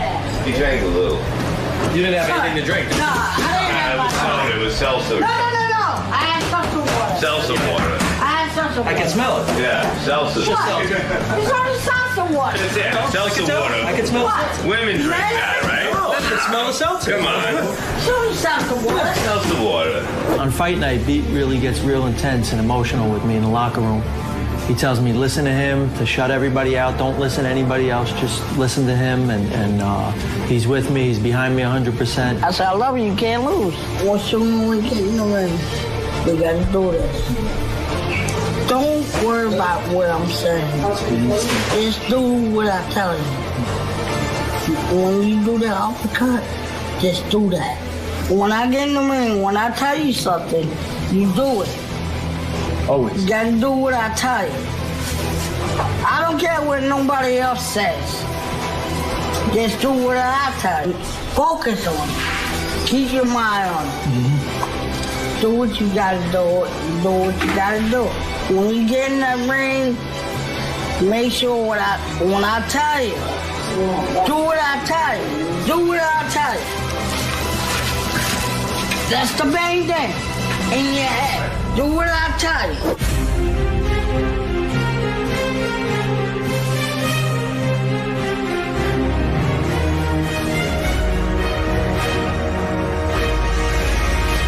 Having Beat in my corner means the world to me. As long as he's there, I know if I listen to him and I execute his game plan, I'm going to have a good outcome every time.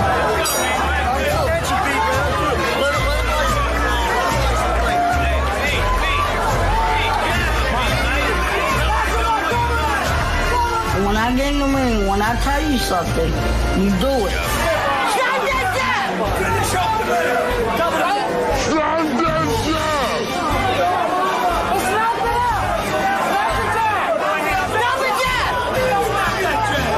Stop that down! I don't care what nobody else says.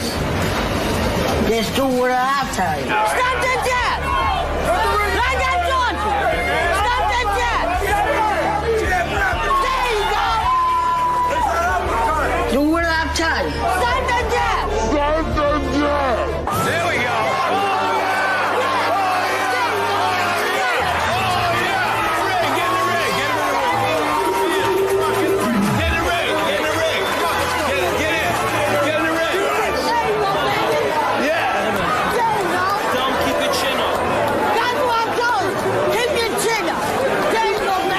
This last fight, it was definitely for Beetle. I dedicated it to him. You know, with him at my side, I know I'm going to win. Who's the man? Beat, I just want to thank you for getting me that victory. I couldn't have done it without you. Thank you. Now, is it all right if I use this little fucking head as a speed bag? Oh, Come on. He wouldn't use it, Let's but go, he bro. won't help you. It won't dare fucking help you, scumbag.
This is the best of the wrap-up show. A recap and behind-the-scenes look with John High and Gary Dell'Abate. The best of the wrap-up show begins now. Hey, it's Gary Dell'Abate, Baba Booey. On Monday's wrap-up show, Robin stopped by the show, talked about her thoughts on going to Guatemala. We told her she was crazy for going. And then we discussed other trips she took that didn't work out so well to third world nations like to Venezuela and to India. So here's how it went. I was not going to get on a plane and just go to Guatemala. Right. So let's dispel that. It sounds like people think I'm just going to be wandering the streets of Guatemala alone, looking for people who need help. You missed the beginning of this, which is really funny. The guy said he went down there 4 times for, an adoption thing. He said the Marriott was surrounded by barbed wire. And they told you that if you leave the hotel, you're on your own. Right. And he said the worst place he went to, the guy who was Guatemalan drove by at 90 miles an hour, wouldn't even stop. You understand where everyone's concern is coming from, Rob. Of course, I'm concerned, but I'm interested in going to a place that has those kind of problems. So the danger is part of the thrill for you for the trip? No, it's not a thrill. Sometimes unless you've actually seen or experienced something, you really can't convey the need, and that's what I'm looking for. So you feel like you have to be there to really express. Yeah, I have to see it firsthand. So who are you dealing with? An organization, a charity of some sort that's going to facilitate this trip? Yes, it's called the United Nations Foundation. Okay. I wasn't sure. So you spoke, but you've already spoken to them, and they've told you that they've given you an idea of what you'd be doing and how safe it'll be. No, they just said we're putting together a trip. I had talked about wanting to go see what they do firsthand. Right. And they said, we're putting together a trip to Guatemala. I had originally said, because they do a lot of work in Africa, too. And I had said to you guys that I have an interest in doing that. And they said, well, the next trip we're organizing is to Guatemala.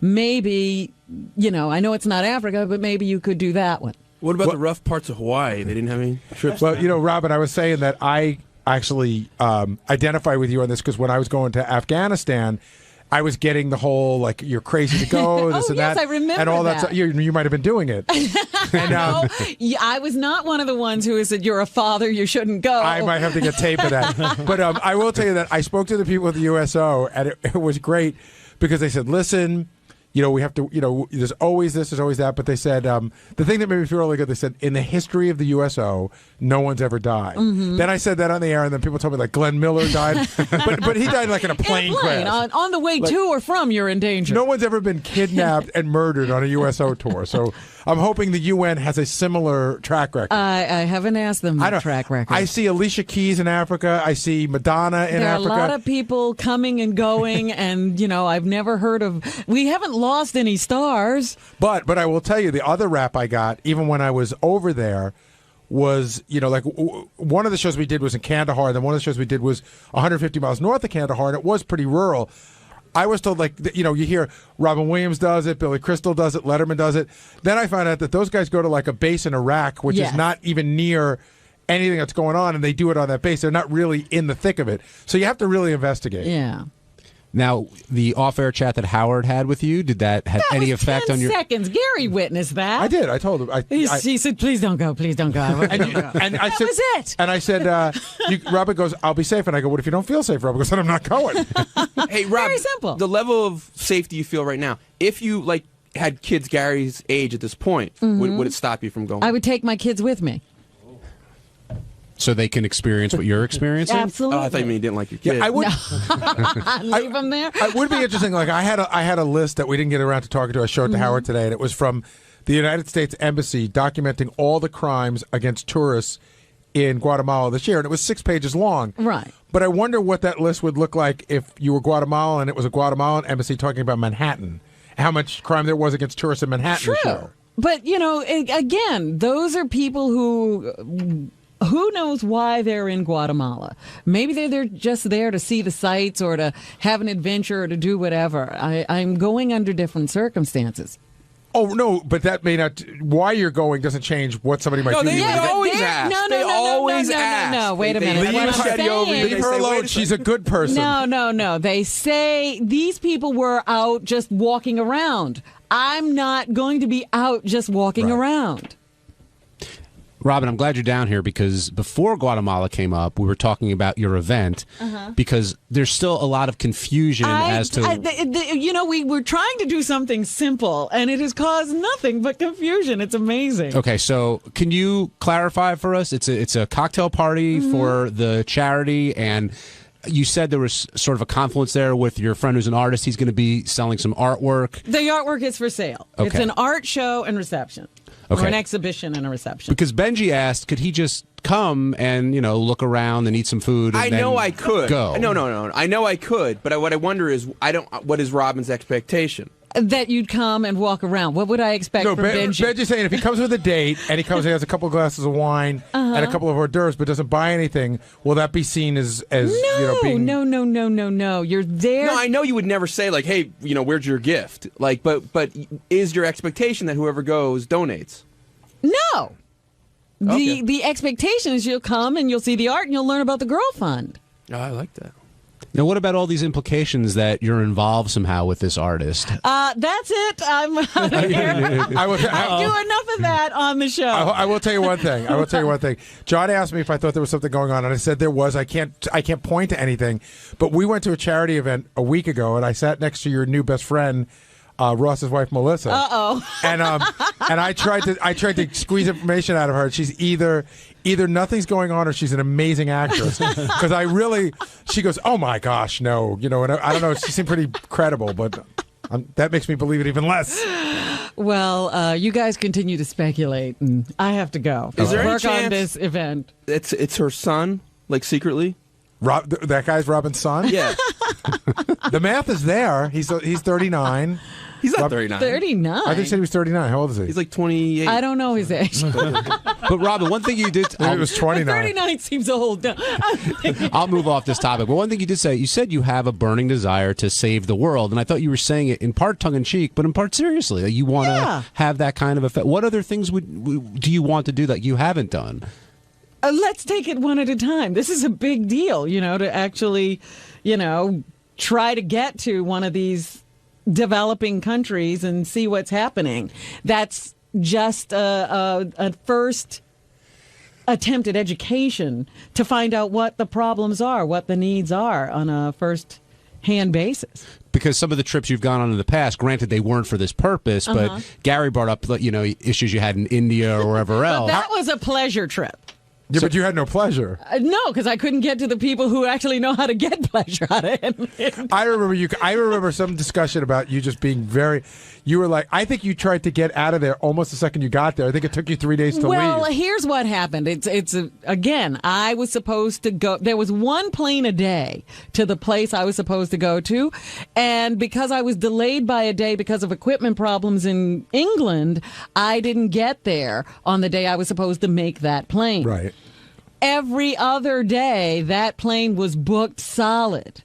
And so I had to go to the airport and see if somebody just didn't show up. For 4 days in a row, I did that. And my friends had to move on. They weren't staying in that one spot. So it would have meant staying 2 weeks where I was in the city of New Delhi or leaving. But I chose to leave. And how did you feel about New Delhi? That is not a place. I've told stories. I actually saw a man kick another man. A taxi driver took me. Every night I changed hotels because I was trying to find a decent hotel. And the last time I said, let me just go to a hotel with an American name. So I booked myself into the Hilton. And this cab came to get me. And it was almost like a cart with a lawnmower motor in it. And, the guy took me to a gas station and said, I need gas. I was like, oh, this is how he's gonna get money out of me. He's going to ask me. Wait, you had to gas up the car to get to where you were going? I need a transmission. So I need a kidney. Right. So I paid for the gas, and then he drove me to the hotel, and I get out of the hotel, and there's a guy with, one of those Indian headdresses on and a red suit, and a beard standing at the door. And, he's getting my bags and everything, and he's taking it out. And then I'm going to go pay the cab driver. And I wanted to give him every dollar I had in my pocket. And so I'm just peeling off this Indian currency. And the doorman grabbed the money out of my hand and said, no. And he took a couple of dollars and he threw them at the guy. And the guy started to argue with him, but she wanted to give me. And he just kicked him and said, get out of here. Hey, what's up? This is Will. And on Tuesday's wrap-up show, Medicated Pete came down to talk about the dating game that he was just in. We offered him a little bit of advice on, how to work it with a woman. God knows he needs it. Check it out. Dave in Pennsylvania, you're on the wrap-up show. Hey guys, how we doing? I'm a huge fan. Hey Dave. I thought sure Medicated Pete was going to pick the older girl there that had been put in jail. Chris. Chris, yes. But then after the outcome, and he picked the girl in the wheelchair there. Was he intimidated by her because she was in jail, or intimidated because of her age? He didn't seem to be bothered by anything.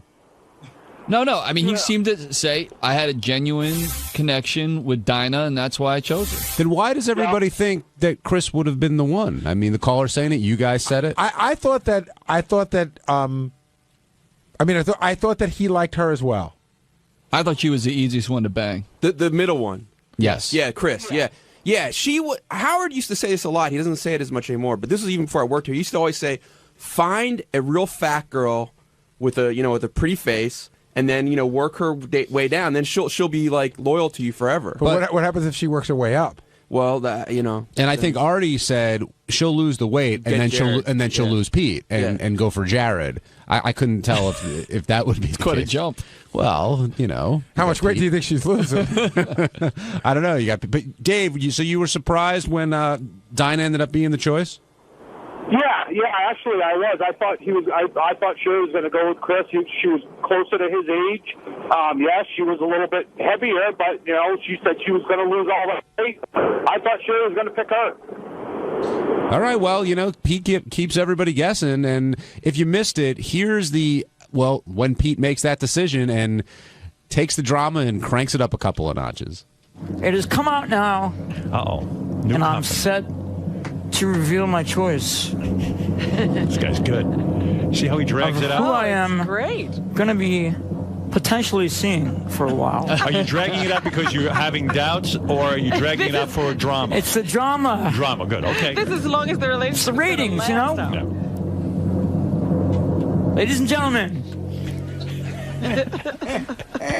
I give the rose to Dinah, you were contestant number 1. You're in a wheelchair. Dinah just wheeled out of here. I'm sorry. She left. By the way, I think in that clip, he sounds like Christopher Walken.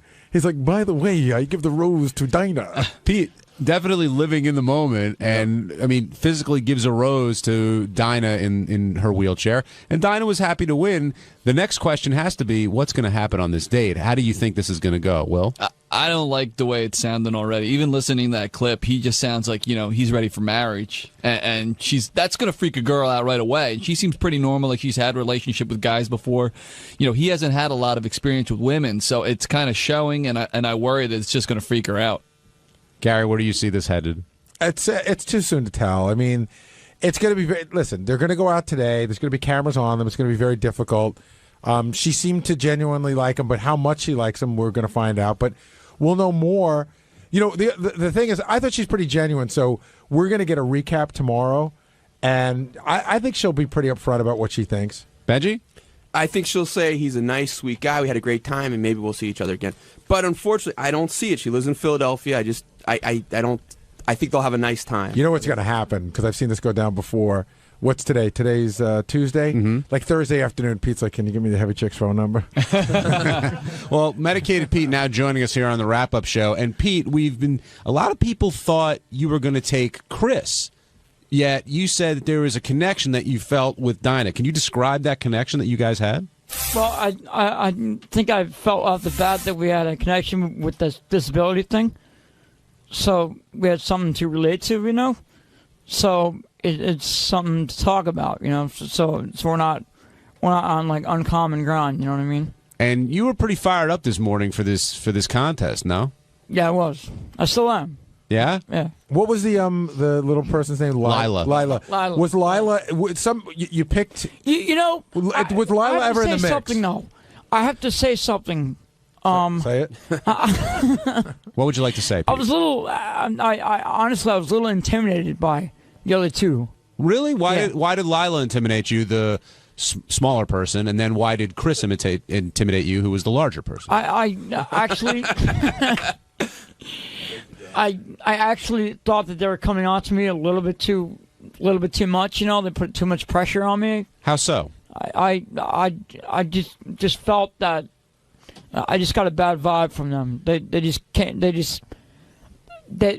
I think they wanted me to pick them, so I kind of had a lot of added pressure that way. You know. But all of them wanted you to pick them. That's why they were here. Oh yeah, but more so to them, more so those two. Yeah, that's true. Yeah, Dinah definitely was the most like. I kind of felt threatened. I kind of felt threatened by the two of them. But in what way? So in what way did you feel threatened? Just like, you know, like I said before, they almost wanted me to like pick them, so I was like on the spot with them a little bit, you know. Well, Gary. And with Dinah, she was more reserved, like more just like sitting back, you know? Chris and Lila were trying too hard, almost, would you say? Like, were they coming on to you too strong? I'm trying to understand what you mean by intimidating you. They were trying too hard. Like they were in it to win the game. They weren't there for you. You almost felt like. No, they were. It seems like they were too competitive, you know? Like they wanted to win the game, and then it wasn't about you. Yeah, like I don't. I thought in like a small way it wasn't about me. Mm-hmm. Like, you know. So. Lila the whole time I noticed like was making eyes at Pete like the whole time. Like you'll see it more when it's on the TV show, but she was like kind of like winking and like little just adorable eyes. Yeah, and a great rack. She was cute though. I mean, she had a lot going on for her. I mean, you know, for her size and everything. But I mean, you know. Were you distracted at all by that? A lot going on for a little is what you're saying? Yeah. Pete, were you distracted at all by any of the girls? Were they sort of trying to keep locked in on you, and as the other ones were talking, and maybe have an advantage at the game? No, not really. Again, it's more of that intimidation thing, you know. More, but Dinah wasn't intimidating at all. Felt very natural. No, she just felt like you know, pretty cool, not intimidating at all. So that's one of my reasons. Now, by the end of the game, it sounded like you were falling pretty hard for Dinah. Like, you know, you're smitten. I don't know if that's the right word, but it seems like you've got some great expectations for this date and maybe something beyond. I think something could actually happen here. I think that's what I'm thinking. I don't know. I could be totally wrong, but. And what's your game plan? How are you going to play it out for the rest of the day? Well, we're going to this Western place, and this Western bar. I don't even know where it is, but somewhere. And we're going to somehow rob the mechanical bull. So that's going to be interesting in itself. So yeah, but that's sort of a fun kind of moment for the cameras. I'm talking when you're sitting together at the table. Like what kind of conversation are you thinking of? Like what kind of move you're going to make? When we're sitting down, I'm going to ask questions. You know, you should kiss her right away. Get that out of the way. I'm gonna be like, you know, like, hey, what's up? So what you? You guys have any advice for Pete and what he should be doing? Show the weapon right away. No, just remember it's a first date. You know, even though you might be a little smitten and everything, and you might think she's the one. Remember, it's a first date, and if you come on too strong, sometimes you could scare women away. But she seems to like you. Yeah. Tommy in Massachusetts, welcome to the wrap-up show. Keep it real up in the field, all right? What's up, guys? Hey, Tommy. Hey, Pete, you were awesome today. Thank you. It was surprising that you picked the one in the wheelchair, but I understand. You know, the fat one said, was her name Large Marge? No. Because she said that she didn't like to get oral sex; she liked to give it. Right. That's usually the winner right there. But you know what would be very great true. Show? Yeah. Great show. Mark the Bagger and Pete Tourette's. Thank you, man. All right, thanks for the suggestion, Tommy. Chris, I guess you said before, might have been a little bit of aggressive, but it seemed like she was up for anything. I mean, I would think. Yeah, she definitely had a little bit of mine. Hey, she was very sweet, but her weight didn't bother you at all? Like, you're still physically attracted to her? It wasn't a weight issue at all. But so you're physically attracted to her? Was I physically attracted to her? Yeah. Not 100%, but yeah. I mean, there was some attraction there. That's cool. Yeah. So what would be a turn off? I mean, that's great if you can. Yeah. Just the fact that she said she wanted to lose all this weight was kind of cool to me because she was conscious about that. You know? Right. What would be a turn off, Pete? What would be a turn off for you? Like, what could the girls have done or looked or said that you would have been like, game over, forget it, I'm not interested? Well, he said it last week. Full-blown AIDS. Hey everybody, it's Shuli, and on Wednesday's wrap-up show, Dan the Song Parody Man called in to refute some claims that people were making, and wouldn't you know it, him and I got into it, things got heated, and we decided to end it like men, in a comic off, which sounds really gay. Check it out. Are you surprised that this is your reputation here? No, I'm not, because you guys constantly try to fucking prank me. You constantly try to throw shit at me, and you have nothing. You have fucking nothing. So you have to make shit up. Shuli talks shit about me, talking about my fucking appearance when the guy looks like a cross between a Holocaust survivor and a fucking cancer patient. But what does that do? But what does that do when I get laughs and you get nothing on stage? And he's criticizing. I've never seen that happen where you got laughs and I got nothing. And again, please, let me remind you of a story. Let me remind you something. In Florida, you're on stage dying, eating the biggest shit sandwich I've ever seen a comic eat on stage for 10 minutes when a guy looks at me who's standing in the back of the room, looks at me, points to you and goes, "Who wrote this shit for him?" And I told him, "You wrote this shit for you. That's the shit you present on stage." I would doubt that there's a fucking writer out there that would be proud to say, "I gave Dan that material." Surely. I understand that you're a comic and you've been doing it for over 10 years, and I know that because I've seen you do the exact same set for those entire 10 years without changing it up, except for maybe adding like an Elliot Offman impersonation and shit like that. And I'm sorry that you said, I didn't mean to say that you're a bad comedian when I said lack of material. I meant that you had a slow news day, so you ran a bullshit news story on me. And if you're offended about that, then fuck you, man. I thought we were friends. When you fucking first came to New York with no money in your pocket and J-Rock didn't fucking reserve the hotel for you, I fucking bought your fucking hotel room for you until I got You got my career started, and I thank you for that, Dan. I really do. No, you didn't get my... I didn't get Well, then what the fuck are you taking credit for? What are you taking credit for? I came out here because I was booked on the Stern Show, not to fucking room with you in an apartment that you're not even paying for. No shit, I bought you. You sitting here like you're fucking handing out people gold. You're fucking squatting in some guy's fucking apartment with hair all over the fucking place. You're twisting the fucking story. It wasn't my apartment. I fucking put my credit card down for you to have a room at the Park Central on 7th Avenue. And I appreciate. Listen, that has nothing to do with what we're talking about. You attacked me first. You attacked me first. Chris, and I fucking picked you up at the fucking airport. So don't give me the. So what did I? And what have I done for you in Vegas, cocksucker? What did I do for you in Vegas? Who got you to go up on stages that you fucking can never set foot back on again because you sucked so fucking bad? Who helped you in Vegas with all the fucking connections I had? In Vegas, you lying fucking pieces. Fuck off! You're a fucking scumbag. You're a phony. You're a phony scumbag. That you used to fucking do. Fuck off. Fuck off. You had nowhere to go. You're banned from the Hard Rock. Where else are you gonna go? Say this to my fucking face when it's not getting up on fucking. You gonna bring one of your knives, Boy Scout? I don't need any fucking knives. Give me a fucking break. All you do is get outed on the air and then threaten people with physical fucking confrontation. That's all. That's your only fallback, dude. No, I'm telling you, be a fucking man and see if you can look me in the eye. I don't need to look you in the eye. The same fucking lies in person that you're trying to fucking get air. That's fine. I'll tell you face to face when you come up here for your 1 day of work a week. This is all I can say. I hope your child, when it's born, looks just like you. Hey, that's mean. What? I said I hope his child looks like its father. That's mean. I know, is that mean? I don't know that. Is that to? Well, hold on, Dan. Is that to imply that Shuli's? Dan, stop talking for a second. Day one, and I've even fucking sat around and allowed you to fucking run bullshit on me when you have a fucking slow news day, and then you again with this slow fucking news day. The host of the show and numerous people told me not only did you take one gift bag, asshole, you took more than one, and I didn't even mention that on the air today. No, you're totally full of shit, and you're fucking. Everybody's full of shit but you. Everybody's full of shit but you, right?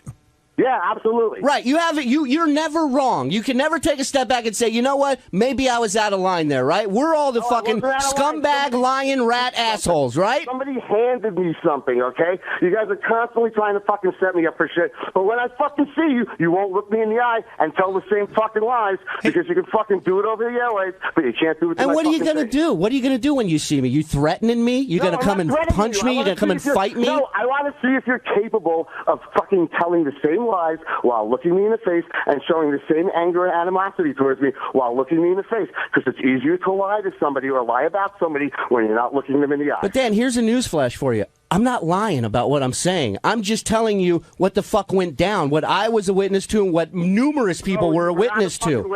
And I was in the fucking studio, jerk off. I was there. I saw the bags lined up against the fucking wall, and I watched you fucking walk off with one. No, you watched. You weren't there when the host of the show handed it to me. You watched me leave. Who was it? Crystal Gale with her fucking long hair that I misstepped for you? Get the fuck out of here. Listen to me, Shuli. You're a fucking piece of shit. You're showing your fucking true colors. I am. I don't bring a second suitcase when I go to fucking help a friend so I can clean out their fucking room. That's a scumbag. That's a fucking scumbag. Never did that. Of course not. And again, fucking Sal keeps trying to crowbar that fucking story in that fucking Levy's old driver fucking said. Yeah, and now all of a sudden Yucca was witness to it. The last time it was somebody else. How many people fucking flew home with me, okay? I got the fucking ashtrays right here that were from the fucking Beacher show. They weren't from the hotel. I fucking prevented other people from taking shit from Artie's room. Some people that used to work for the show. Dan, hold on a second. Do you think that there's a concerted effort by everyone on the show against you? Or do you think that it's just, you're just another guy, it's part and parcel to be part of the show, that everybody throws everybody under the bus? Everybody throws everybody on the bus. But you say you don't have anything fucking truthful to throw them under the bus with, they will conjure shit up. But you don't think you're getting it any worse? About the fucking ashtrays came from Sal, and he wasn't even there. Dan, you don't think you're getting it any worse than anybody? What? No, I think everybody gets it. But you know what? I'm not a fucking pussy. I'll stand up for myself. Hey Dan, I know you said everyone's... Let me tell you some good words to live by. Don't ever start shit with anybody, but don't ever take shit from anybody. I don't start shit with anybody. What fortune cookie did you read that in? It's fucking game on. Then it's game fucking on. Hey Dan, I was just wondering, because you said everyone's making up this shit, so like when the news wanted to do a story on you, like Owen Artie $15,000, and you didn't want that story to run, and you got all angry, is that made up? And or you that threatened Langford? Yeah, you threatened Langford, and... No, I didn't. No, I didn't threaten Langford. Yes, you did. It's very detrimental for him to run the fucking story. And he chose to do it anyway. Listen, Jason, you're the fucking bitch boy of the office. You're I know, you're a little fucking man cunt pussy. Even back at fucking K-Rock, you were always the gossip girl that would fucking IM people in the other fucking offices about what It's weird. I have a job here, Dan. Fucking rat on people. What's that? I have a job here. I'm here, 5 days a week. So I can't be that much of a bitch. It gives you more time. You tried out for a job here and couldn't beat Yucko the Clown. Gary, when did Dan become like Scott Salem? Everybody's kicking the guy when he's down.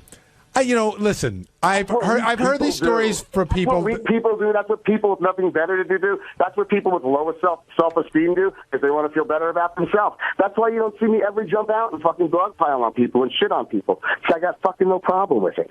I got no problem with it. You guys are a bunch of fucking pussies. Anybody that's going to talk shit and fucking gang up on somebody, the gang mentality is for fucking weaklings.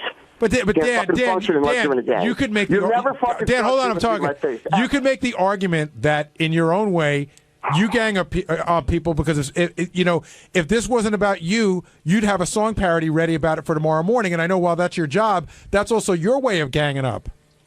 That's not ganging up. That's not ganging up individually. It's a group of people attacking. And I have no problems. I can defend myself in a group of people attacking, okay? Whether it's fucking physical or verbal. I don't give a fuck. Wait, Dan, I got an issue with that. So you're saying making a song parody about, let's say, Gary's teeth or Sal's wife's emotional friend or whatever. You don't think that's part of jumping in because it's an individual effort? No, Gary's teeth is a fixture on the fucking show, okay? Okay, so that's not, it's something that he's accepted. I didn't make a single song about Sal's wife because I was respectful about that. The same way as I didn't make any fucking songs about Artie being on drugs because I'm respectful of certain things. When something is an established fucking topic on the show, then I'll make it a song. But I'm never going to fucking drive a nail on somebody if I think it's going to hurt. You're going to make a song about the hotel thing, man? What's that? You can make a song about this hotel thing? What hotel thing? Your hotel thing. Tully in New York City. You're on the wrap-up show. Yeah. I went to the airport. I put my suitcase down. The lady looked at me and said, "It's 100 fucking pounds." Tully, go ahead. Where's that fucking clown? No, I was just trying to think how many people have been at a Shuley show and said to the guy next to him, "Hey, who wrote this shit?" Well, it wasn't my show, but Dan was on the show. It was a show that Levy and I were doing, and Dan was up there sucking the life out of the room, and the guy asked who wrote his material. Hey, Shuey, let's just go to a club together in New York City any fucking night. We'll any day of the week. Is this gonna, any day is this going to be like, hold on, guys. Is this going to be like 8 Mile for comedy? Yeah. Comedy Showdown. Let's do it. The same fucking 20 minutes. Let's go to the Showtime at the Apollo. I'll do a set there. Yo, Gary, hold on, Dan. That's a fair challenge. Let them go ahead. Totally agree. Anytime. Let's get an audience and see how they react. I have to tell you, I've never seen your comedy, and I'm not giving you any shit. The only thing is I know that you don't have as much experience as Shuley. So I would think it would be more difficult for you, but I've never seen you. No problem. We just go to a random comedy room, not packed with Stern fans, not packed with any friends. And can I tell you something? The last time I saw Dan perform, I even complimented him on a bit that he did that I actually thought was really funny, and I told him about it, the one about your dad that you did, about your Jewish father, and I even complimented him about that. But, of course, because it was to my face, Julie. You're not looking me in the face right now. I just complimented you now on it, douchebag. Open your move the hair out of your fucking ears and listen to what I'm saying. I just complimented you on it on the air, like I did to your face. And if you were standing in the studio right now, I'd tell you that you're an unfunny scumbag to your face today, like I did on the air. Hey, can we do the challenge, Dan? I'll give you the opportunity to do that in person any fucking time. Can we do the challenge tonight, Dan? Tonight I'm busy. I'm sorry, unless you want to do it after 10 o'clock. Well, that's usually when people go to a comedy club. Shirley, could you do the challenge tonight if we found Caroline's? I'll set Well, don't say. Let's not say. Let's find another place. Okay. But again, Shirley, the way to do it is unadvertised, without stacking the room with people, non-Stern fan, regular crowd. How many minutes? Dan, how many minutes each? How is he How would he be stacking the room with people? You're on the show. Shuli's on the show. I mean, do you think Shuli gets an advantage Gary, there? I say 10 minutes each because 10 minutes you could pack in your best stuff. Right, 10 minutes each. 10 minutes and no Stern stuff at all. Just no audience at all. Yeah, I mean, why wouldn't you advertise your comedy That's every show, Benji. Yeah. What kind of logic is that? No, he's saying he wants a fair audience. He wants to take the trial to another city. No, he's got a point. He does have a point about that. Yeah, I know. I'm in. So they're going to walk up and they're going to people who have no predisposition to the show. You don't have to announce it. You just walk up to a club and let's see what happens. I could laugh for 20 minutes straight at your fucking Elliot Orphan impression. I could laugh for fucking 10 minutes straight at your Bobcat Goldthwait impression because I'm old enough to fucking remember who he is. But if we just go into a regular fucking room, okay, where people aren't going to fucking know Elliot, they're not going to know the other stuff, and you just do your regular material, the stuff that I love. That's fine, Dan. Whatever you say. Just make a hold on. Just make Dan. Hold on, Dan. Stop talking. Jesus. Just make no Stern Show references. That's fine. I'm fine with that. I did stand up long before I started working here, and I got unlike and Dan has a lot of material that has nothing to do with the show as well. So I'm more than happy. All right. I'm more than happy to do that. 10 minutes. No Stern Show references at a site you guys agree on. This is like 3 o'clock. We don't know if it'll be tonight, but whenever we do it, make sure TV knows about it because I want it taped and I want audio for the show. And if Dan loses, he cuts his ponytail off. How's that? So what does Shuli have to offer? He's going to grow hair if he fucking loses? I'll shave my ass hair. No, Dan, if you lose, you fess up that everything you said, every dispute you've had with all these so-called lies is truthful. You admit. None of them are truthful, so I'm not going to fucking lie, and I'm not going to fucking lie under any circumstance. And I wouldn't want him to do that. Let me tell you something. In my defense, if I take my best 10 minutes, and even if it kills, if you put it on TV, whoever loses, still 10 good minutes I have. Whoever loses has to kiss the head of my cock. Actually, boy, that's really gay. No, for you. The South will win no matter what. With the foreskin over it. You have to kiss my foreskin. Okay. All right. Whoever loses has to kiss my foreskin. Boy, Sal wants some guys on his cock so bad. I don't care that it's Dan or Shirley. Why would you want a guy to kiss your penis? Because it's disgusting, and I won't bathe for 2 days, and it'll smell like a twat rash. Thursday's wrap-up show, all the talk was about the Superfan Trivia Contest, which came down to the last question, and Gina pulled it out. It was surprising that a woman won, surprising that Steve crossed out his answer when he almost had it, but not surprising that no one knew what Vinny Favale's full title was over at CBS. But it was a great contest. We talked about it a bunch, and here's how that went.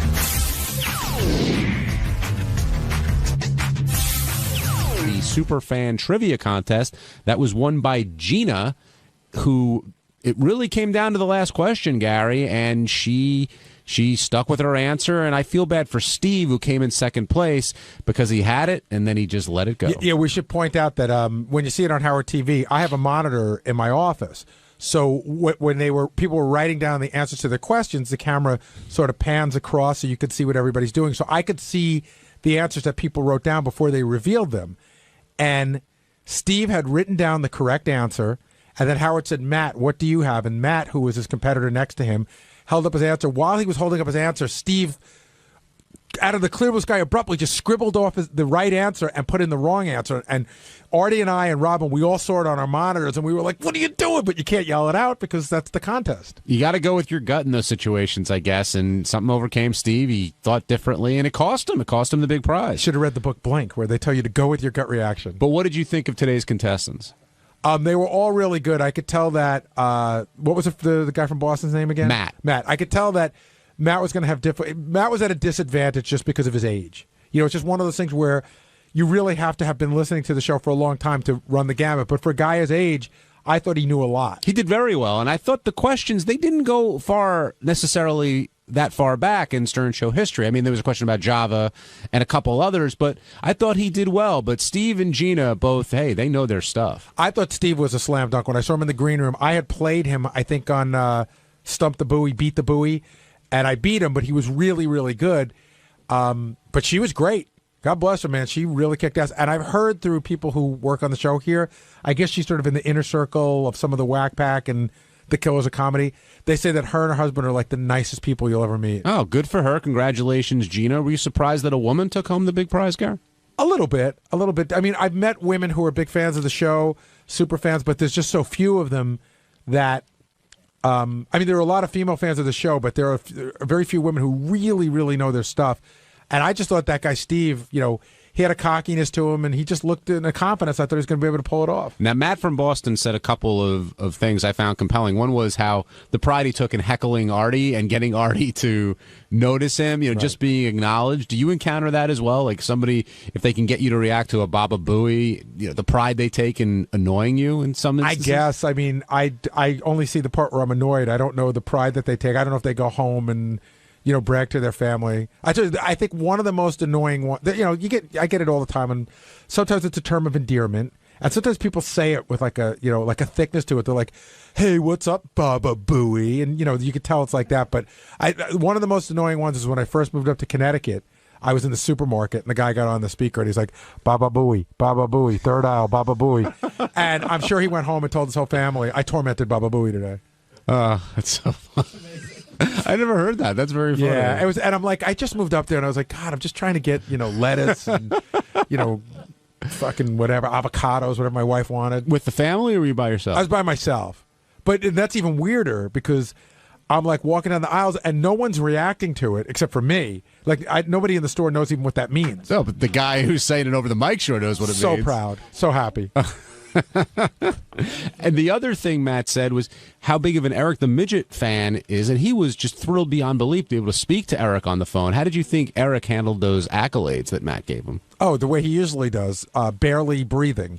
You know, you could tell, Eric, you're the greatest. I think you're the best. Da da da. 5, 4, 3, 2, 1. The long pause. Good. You know what I mean? Like the guy, he has no feelings. He did apologize to Artie, though. Not to me. He didn't apologize to me. Yeah, I don't think you're getting an apology. Yeah. He did. He should have, you know, listen, he jumped the gun. He crawled all over Artie without having all the facts. That's true. Now, well, I shouldn't say he crawled. He rolled all over Artie without all the facts. Did you think the questions were too easy, too difficult, or just right? It's very difficult for me to judge that because my knowledge, I think, is so extensive that I wonder how much a fan knows. I actually moved some of the questions around. Jason put them together, and I'd taken 2 questions that were in the easy, and I moved them to the medium. But I guess they were sufficient. You know, the way you know you failed on a question is when nobody gets the answer. Mm-hmm. And there was one of those today where no one got the answer. I thought that made it. I mean, it was so. I thought it was calibrated just right, and I think even the fact that there was one thing that everyone missed, I thought it made it kind of interesting. There was, I've been here a long time. There's a couple things I didn't know and a couple things I did. I was impressed. Did you think it was going to come down to knowing Vinny Favale's title in full? I don't know if anyone knows that. That's a great. Even I had everything about it right, except instead of calling him vice president, I called him head. I always call him head of head of late night programming, CBS East Coast. But now, do we know, is he still that? Because that's what he. Yes. Okay. Yeah, vice president, CBS late night East Coast late night vice president late night programming. Isn't development or no? CBS East Coast late night program. Yeah. They haven't developed anything in 20 years. The East Coast is a kicker, but Steve, on the East Coast. Well, that was the fun part. Yeah, East Coast. Well, Steve though almost had it. He just had director instead of VP, and he didn't have CBS. And Gina was close as well, but she didn't have that full title. That was a good question. Yeah, that question was a killer.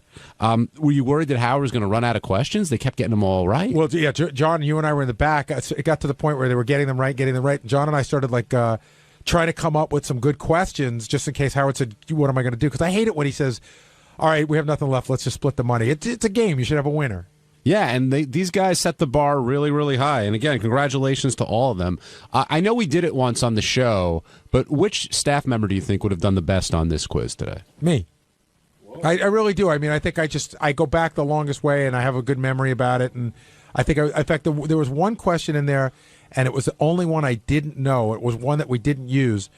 Which staff member broke the glass on the Xerox machine while copying his bare ass? I think I know that. Who? Fred. That's correct. That's correct. Yeah. And I didn't know that one. Yeah. Yeah. Do you think you'd do well, Benj? Yeah, pretty well for the years I was here. I've been here, yeah. Right. The problem for you is that there's a huge chunk of time back, NBC and before I know of because I've assimilated it in, but yeah, there's a lot of stuff I didn't know the years of Bongo. I knew around what years, but that wouldn't have. Those are the hardest questions, I think, when you need the specific year or date. That's really tough. Yeah, for me, Bongo, I put everything to something that's going on in my life. It's the same way I can tell you almost any year of a record by sort of remembering where I was when the record was. So for Bongo, it was easy because I remember Mary and I had just gotten married, so I knew it was 92. It was easy. Now, if you missed it, here's the big ending where Steve comes so close, but Gina ends up winning Howard Stern Superfan Trivia. What Tom Cruise movie did Kenneth Keith Kallenbach have a scene in before it was cut? The superfans of Ronnie. Steve is the last one to put his pen down. I'm going to go to Matt first. Matt, go ahead. I said Rain Man. Rain Man is not correct. Steve, go ahead. I originally wrote Jerry Maguire, but I believe it was Vanilla Sky. Vanilla Sky is not correct. Let's go to Gina. Gina? Jerry Maguire. That is correct. You screwed yourself, Steve. 25 points. You are a super fan extraordinaire. Wow. Well, Steve and Gina are making out. Matt shaking hands. Super fan. Steve, I thought you had that one. You had I did have it. What went wrong? You crossed out the right answer. Yeah. You had Jerry Maguire. Why did you cross it out? I just I knew that was Artie's movie. That's the same one I got cut out of. Yeah, Yes. but it was the two of them I'm together. a loser. Our hearts go out to Steve, but congratulations to Gina. And a good group of people today. Sometimes when people come in like that, they can be really, sometimes people get weirded out when they meet some of us and they get sort of odd and annoying. These were all super nice people. Nick in Lake Tahoe, you're on the wrap-up show. Hey, guys, how you doing? Hey, Nick, Who what's came up? up with all the questions? Jason. Did you all put them all together yourself, or everybody kind of pitched in on it? What's the deal on that? Jason came up with some of them. I think John pitched in. Doug Goodstein pitched in a little bit, too. Yeah, it was mostly Jason. Jason coordinated it, and then we sprinkled in a couple. Yeah, the hardest one I had was the movie one. Which movie did Howard take his first wife to? Yeah, Besides that, I did really well. I didn't know that one. When I looked at all the questions before, that was one of the ones I didn't know. That's a tough one. That's a tough one. I'm a huge Lenny Bruce fan. So. Hey, that was a great job today, guys. You guys have a good vacation. We'll talk to you. Thanks. Right, thank you, Nick. Let's go to Rob in Connecticut. Rob, you're on the wrap-up show. Hey, guys. Good job today. Real quick, one funny thing I noticed that, given the size of some of the people in there, nobody even picked up on it. When they asked the question about J.D. and the web girl that he was a fan of, the one guy mentioned Cookie Puss, and nobody touched on what Cookie Puss actually is. It's a giant, ice cream cake from Carvel. Yeah, no, we know it's a whole bit with Fred, and we did a whole bit about it, and we just think that everybody knows because it's been played on the air so much. I thought the series of answers to that question was probably the funniest part of that entire bit. It was Cookie Puss. No, one was Pussy Fur. Pussy Fur, the first guy said. Then he said Kissy Fur, which was correct, and then Cookie Puss. Hey, did she ever I don't know. JD's not. Did he actually get her to use the dog on her? I'm not sure. Only JD would know that, and I don't think JD was particularly pleased. I heard that question was used. Did you hear him yelling from the back? Yes. He was like, "Good enough already." I think as different questions went by, a lot of people yelled when it was their question. How did you react about the 80 blowjob? I just said it's all for the show and moved on, even though I never claimed that.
Medicated Pete is a 34-year-old guy, never had a girlfriend. He's my intern. He's on Tourette's.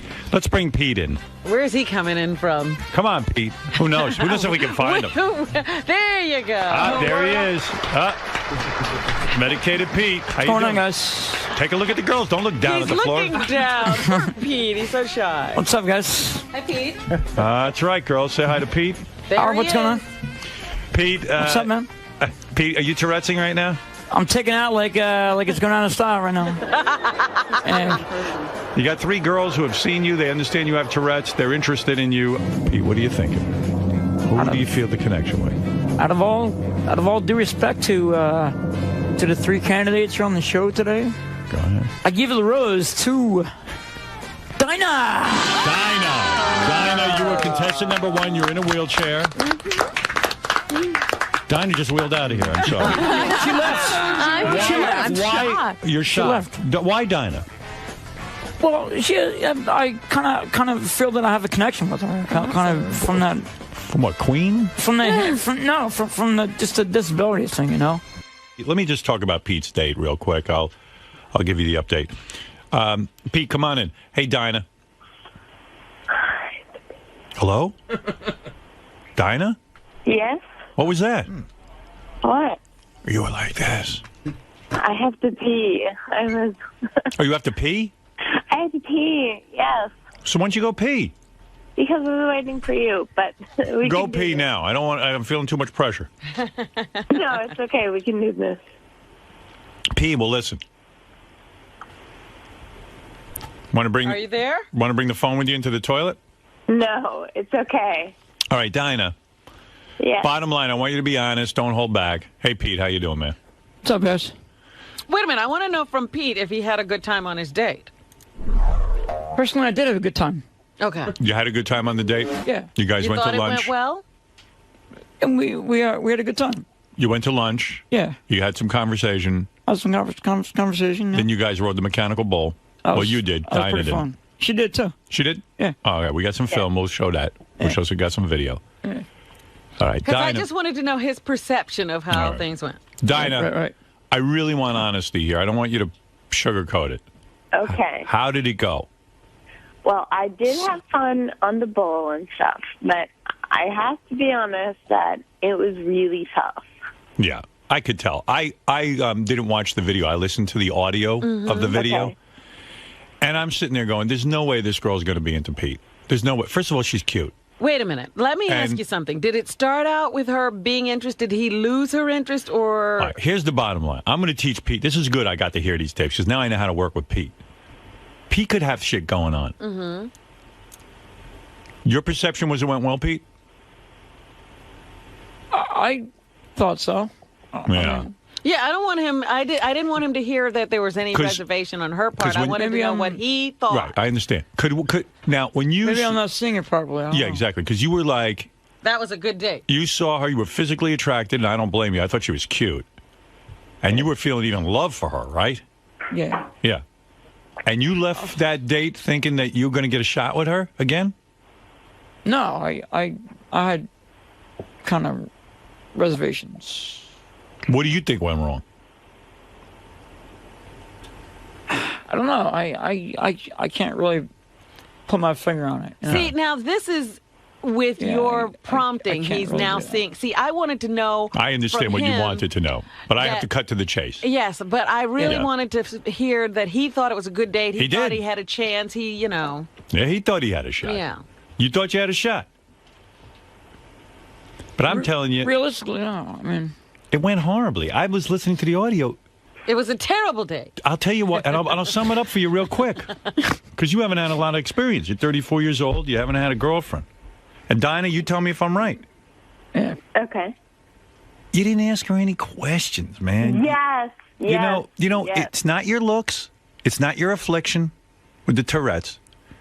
You couldn't have been any less interested in her. When you're out with a girl and there are such long silences, you wouldn't believe it. Real uncomfortable long silences. Were there? All Pete had to do was pretend you're the host of an interview show.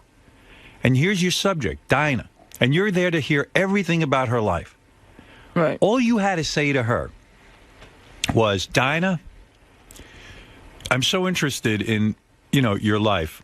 So tell me where you were born. Boom. I was born in a small hospital and blah, blah, blah, blah, blah, blah, blah, blah, blah. Okay. But you got to listen. You got to listen because you got to have follow-up questions. Right. And so you conduct an interview with a girl. And this is a great lesson for guys. And it took me years to actually realize this, that it's really not that hard to talk to girls. All you got to do is pretend to be interested in them. Mm-hmm. Pretend? I mean, be interested in them. Here's a girl in a wheelchair who's going to go to law school. So what do you say to a There's gotta girl? be some interesting What do you stuff. say, Pete, to a girl who's going to law school? What type of law are you interested in? Ah. You Here, didn't think of that yesterday? Listen, like this. Here's what you say to her. What made you want to go to law school? Were you intimidated by going to law school? What kind of grades did you have in high school? Was this your dream your entire life to be a lawyer? Was your father a lawyer? Anyone in your family a lawyer? What is it about the law that interests you? Do you ever get frustrated that lawyers have such a bad reputation?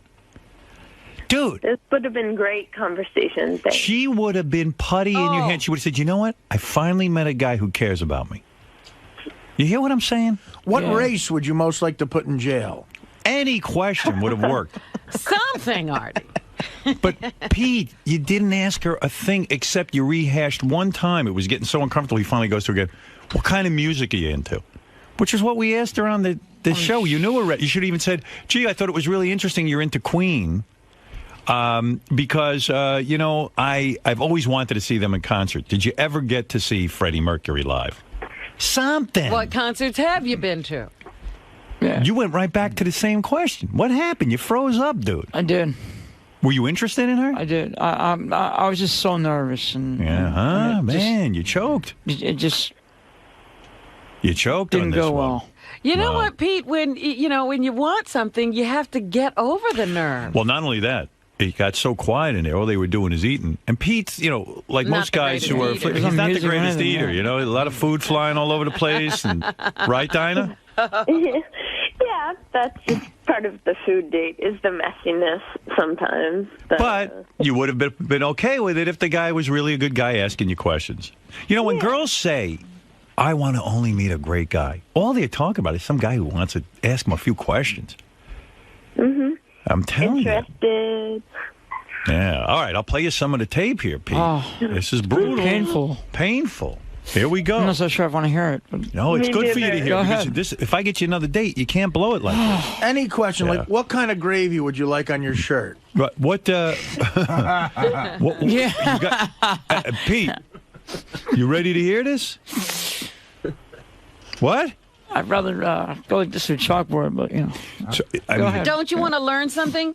This is the Yeah, of tough course. part of the Tough whole part of stuff. learning, Yeah. All right, okay. here we go. Medicated Pete. Let me find Let's what do page. I got you. I listened to it this morning. I had a hard time with this here. I wanted to just give you a hug and say, Pete, this chick was a winner. You could have had this chick out of her wheelchair, laying there in the bed with those wobbly legs spread, and you could have been inside. This is not a girl who, she ain't too particular. Right, Dinah? I have standards. I understand. But no guy's getting into those pants if you don't ask her a question. Conversation. Yeah. Yeah, I could tell. You didn't even give him your number. She did. You got the number? Yeah. I did, because it was kind of an awkward situation, and I wasn't sure what to do. Yeah. Yeah. I once gave my number to Charles Manson because of it. It's just awkward. So I said, here. You see, you got the number. But you ain't never. You didn't call her last night, did you? No. No. She's already changed her number, I bet. Email address, too. That's one of those temporary phones. Yeah. How soon into the date did you know it wasn't working, Dinah? Well, I mean, at first I was hoping that I could get him to talk a little more, but I don't know, as we kind of walked over there and it was really quiet, I kind of got the hint that, like, oh, wow, I don't know what to do with this. It was weird. But Dinah, couldn't you help him at all? No, she tried. You'll hear the tape. She tries. She really tried. Yeah. Oh, dear. And, hey, I was leaving work. I saw Pete crouched down in the hall with his head down, and Dinah's sitting next to him, and he wasn't saying anything to her. I knew there was going to be trouble. Head down. I should have pulled you aside right then and there, Pete. Right? I should have given you a lecture on how to handle it. I was getting kind of nervous. Is that what happened? Yeah. What are you so nervous about? Because I didn't, I don't know. You thought she was out of your league? No, with the, I don't know. Well, Pete, when you've been sitting at home thinking about, girls, you've been dying to have a date, right? Haven't you rehearsed this in your brain a million times? Let me ask one question. Yeah. What happened? What do you mean you got nervous? Well, it probably all went back to that staring thing in the hallway with the equipment. When you were staring? And I saw you walk by, so I kind of wanted to not rehash that a little bit, What are you talking about, Howard or the girl? Howard. What did I do? We're talking about the girl. No. Like I said, it all came back to that staring thing when you were walking down the hall, Yeah. So I was. I don't know what you're talking about. All right, here we go. Here's Medicated Pete's date. But I want to know, didn't you ever think about what a date would be like and what a great date? Obviously not. You were dreaming about a date and... All right, let me get to the you tape, just brother. blew it. Let me get to... Okay, don't rub it in too bad to him. All right, he knows he blew it. I'm explaining it to him. Medicated Pete, here's his date. There's a lot of eating going on. What'd you order, by the way? Hamburger. Hamburger ain't for you on a date. Ooh. What you got to order is a glass of water.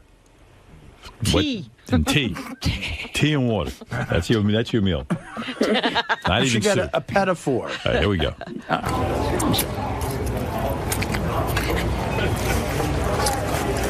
I wanted to give you my my contact stuff still. Okay, cool. Or you can even, if you have my email, so if you just drop me an email, then I will have your information. Okay. We'll do that. I'm sorry. That's okay. Close quarters. Yeah. That's when you poked her with your arm accidentally, but at least I made some cut. He poked. He said he was sorry because he poked her in the arm with his arm. Oh. But at least it led to some conversation. A little tick or something? Yeah. There's some stuff in here.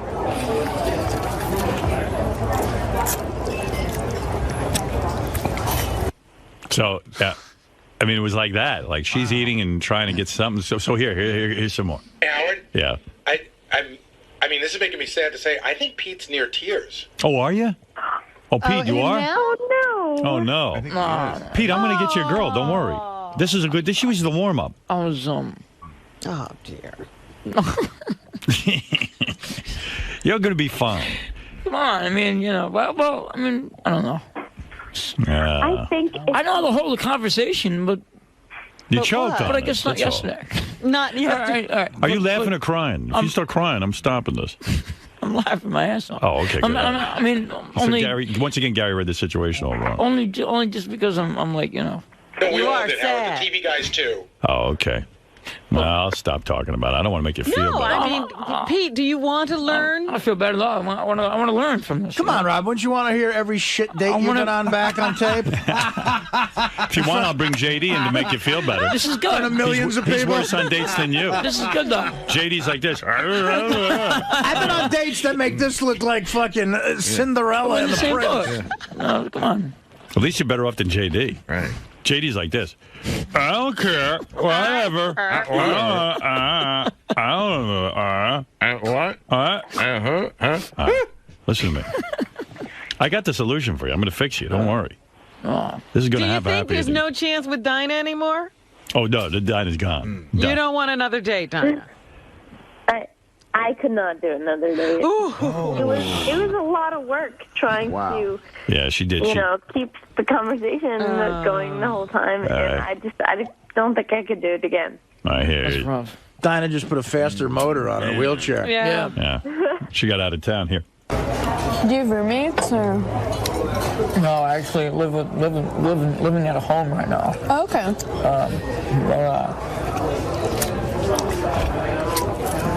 A lot of my classmates, now that they're going back to school, they live at home, and they always say it like, I'm living at home, but it's like, yeah, but you're saving so much money. I'm so jealous. Yeah.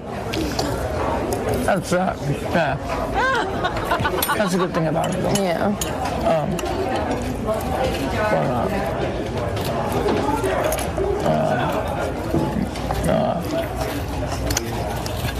Do you get along with your parents? I do. That's good. What? That must have been some burger. Let's put it this way. It ain't. That was tiring listening to it. I want to just go lay on the couch now. It isn't exactly The Bachelor. Oh, Pete, what are you thinking? Listening to myself No, is I actually horrifying. living at a home right now. Okay. See, when you look like Brad Pitt, you can talk like this, and you'll be fine. Yeah, the girls can't even hear you. You can get away with it. You can. All right, listen. So, Dinah, I want to thank you. I'm going to now work with Pete a Thanks little for bit. putting up with me, by the way. I think if you worked with him, I don't think it's Tourette's. I think if you worked with him on some social skills and how to go out on a date and how to talk to somebody, I think that would go a really long way, because I think he has something there, and he just doesn't really know how to Work it. I know what to do, Dinah, and I want to thank you because actually now I know how to. Pete, I got this all figured out. Don't worry. Well, you're welcome. I'm glad I could help you figure All right. it out. Thanks, Dinah. Thank you. All right. Now listen to me. I got this figured out. I got more of this tape, but you have enough of that. Yeah. All right. Listen to me. If you want to see Pete ride the mechanical bull, that he was good at. He did ride the He mechanical. had a There better he is. relationship with the bull. Look at your TV screen. There's Ooh, Pete on the look bull. at you, Pete. I got to say, he's got the cowboy hat on.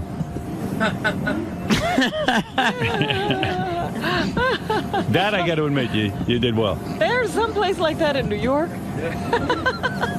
It takes balls to get on that thing. Oh, my goodness. It's over, Pete. That's it. Pete froze. Cool. Nice. Yeah, Robin, you ever walk around New York and see someone who looks like an asshole? That's where they go. All right, so Pete, here's what I figured out. I got this figured out. The way you're going to score with chicks, you just got to pretend you're me interviewing a chick. This is going to be the key. So when you go on the date, you're no longer you. You're me. I'm you. You're Howard Stern of the Howard Stern Show. And now you're going to engage these girls in conversation. Okay. All you're going to do is ask questions about them. That's the only pressure you got, to think up questions. Just ask questions. Think about Dinah. What's her thing? She wants to be a lawyer. She wants to be a lawyer. So, yeah, Robin's right. So she wants to be a lawyer. Hey, so what type of law you want to practice? Then let her talk for a while. Let her talk herself silly. These girls will talk for fucking 2 hours when you ask them a question. They're so starved for daddy. Well, actually, Howard, listen there's to a me. little bit more to a conversation than just Hold one on. Would question you and let me him finish my talk. advice? This is man to man. All right, but you're you can't steering him wrong. No, Man to man. Man to man. You're steering him wrong. She's a girl. She don't know. Listen to me. All right. Sorry. Listen, I'm no beauty. I get girls in bed. Here's what you do. Then when they talk for a while, you listen to them, and you pick up on whatever they're saying, and then you ask a follow-up question. So she goes, blah, blah, blah, blah, blah, blah, blah, blah, blah, blah, blah. You don't even have to listen to every word. But you also then all of a want sudden, to give some information about yourself. Because there was a thing in the conversation when Dinah's talking to him, and she says, where do you live? He could have said, well, you know, where do you live? Do you have your own place? All right. You know, he never referred back. No, you should have said, can I live with you? Here, so let's listen. I asked Miss Howard TV to hang around. Oh. I know you ain't getting her. She's out of your league. She's out of my league. She's out of everyone in this room's league. No one's getting her. No one's getting her unless, I don't know.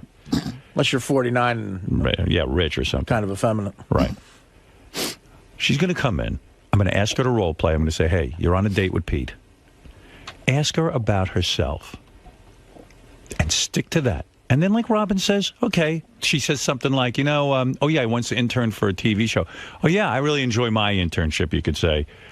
You know, in fact, I work with Scott, the engineer, that you know, Jesus Christ, he's a real bear, you know, to work with. Something. You can throw in something about yourself. Not too much. Yeah. And then get right back to interviewing her. All you got to do is interview these broads, and you will get a girlfriend. You do what we all do. Bash Scott, the engineer. Right. Make yourself look better than other guys. I always put down other guys when I'm on a date.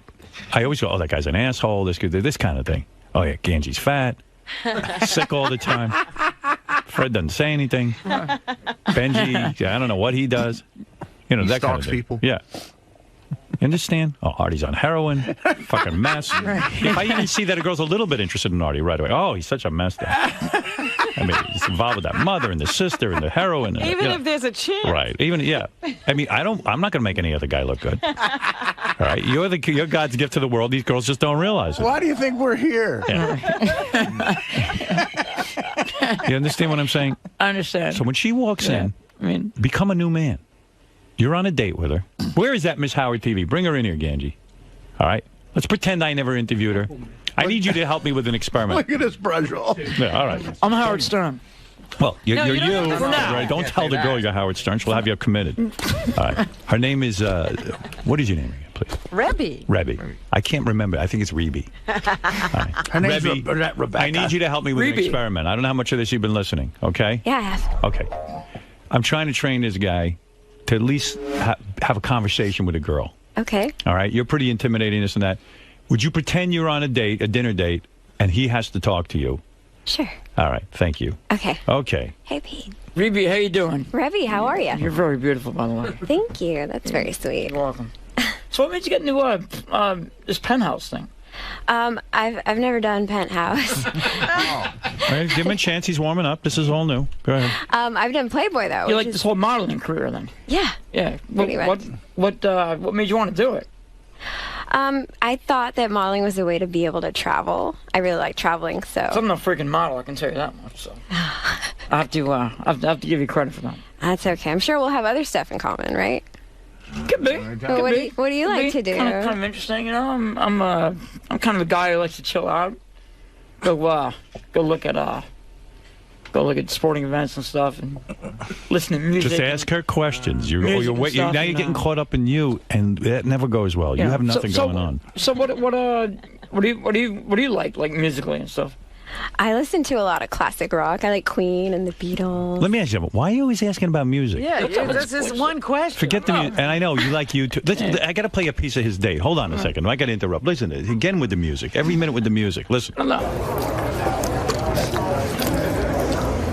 Yeah.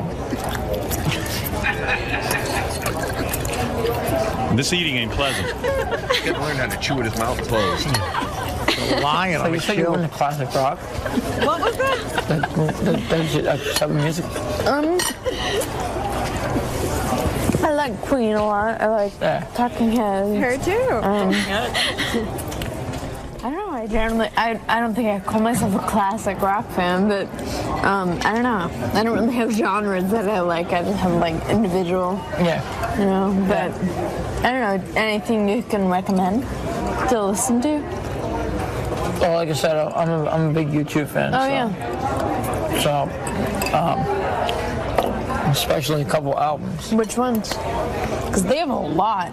Yeah, they've done. Right, listen, that music thing is lame. These chicks don't care what kind of fucking music. Listen, only ask her questions. Stick to that, and I'll get back to the date. So what do you like to do?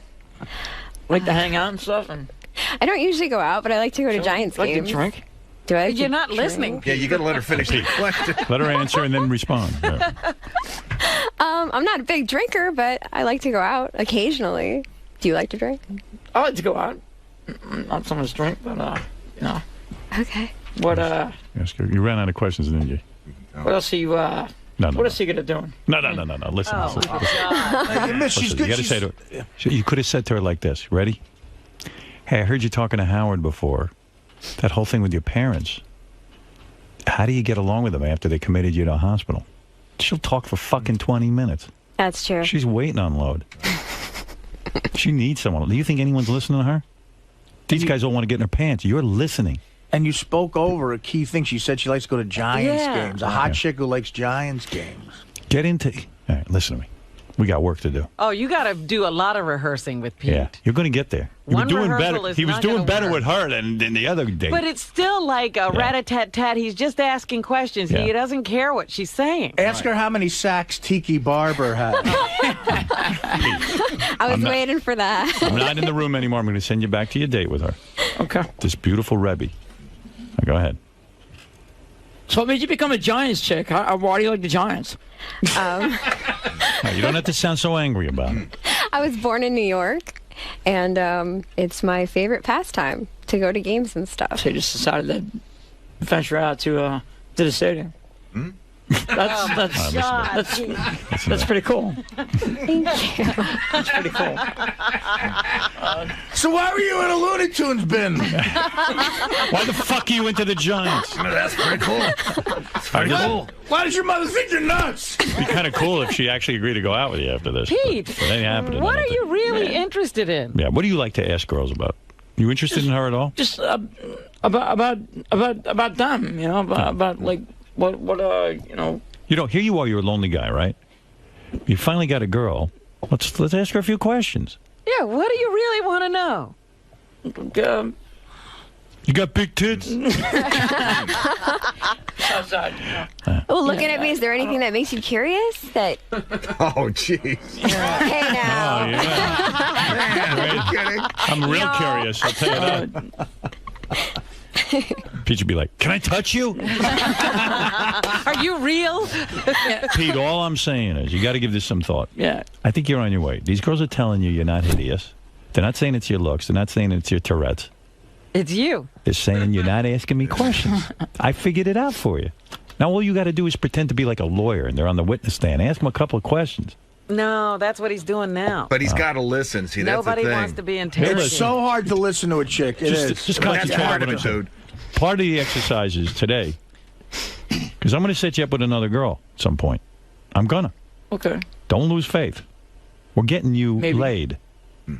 But you got to be prepared the next time. That's why I'm having you practice with Rebbe here. You're doing good. But No, really, he's not. Be what honest is- with him. What is I'm not it? doing good. You're You're not doing looking good. at Rebbe. What's the question you want to ask her? Yeah. Look at that girl. What do you want to ask her? You shave. No. What's it like being perfect? It's like, But that's a good question. What is your question, Pete? So What's is- your do you- question?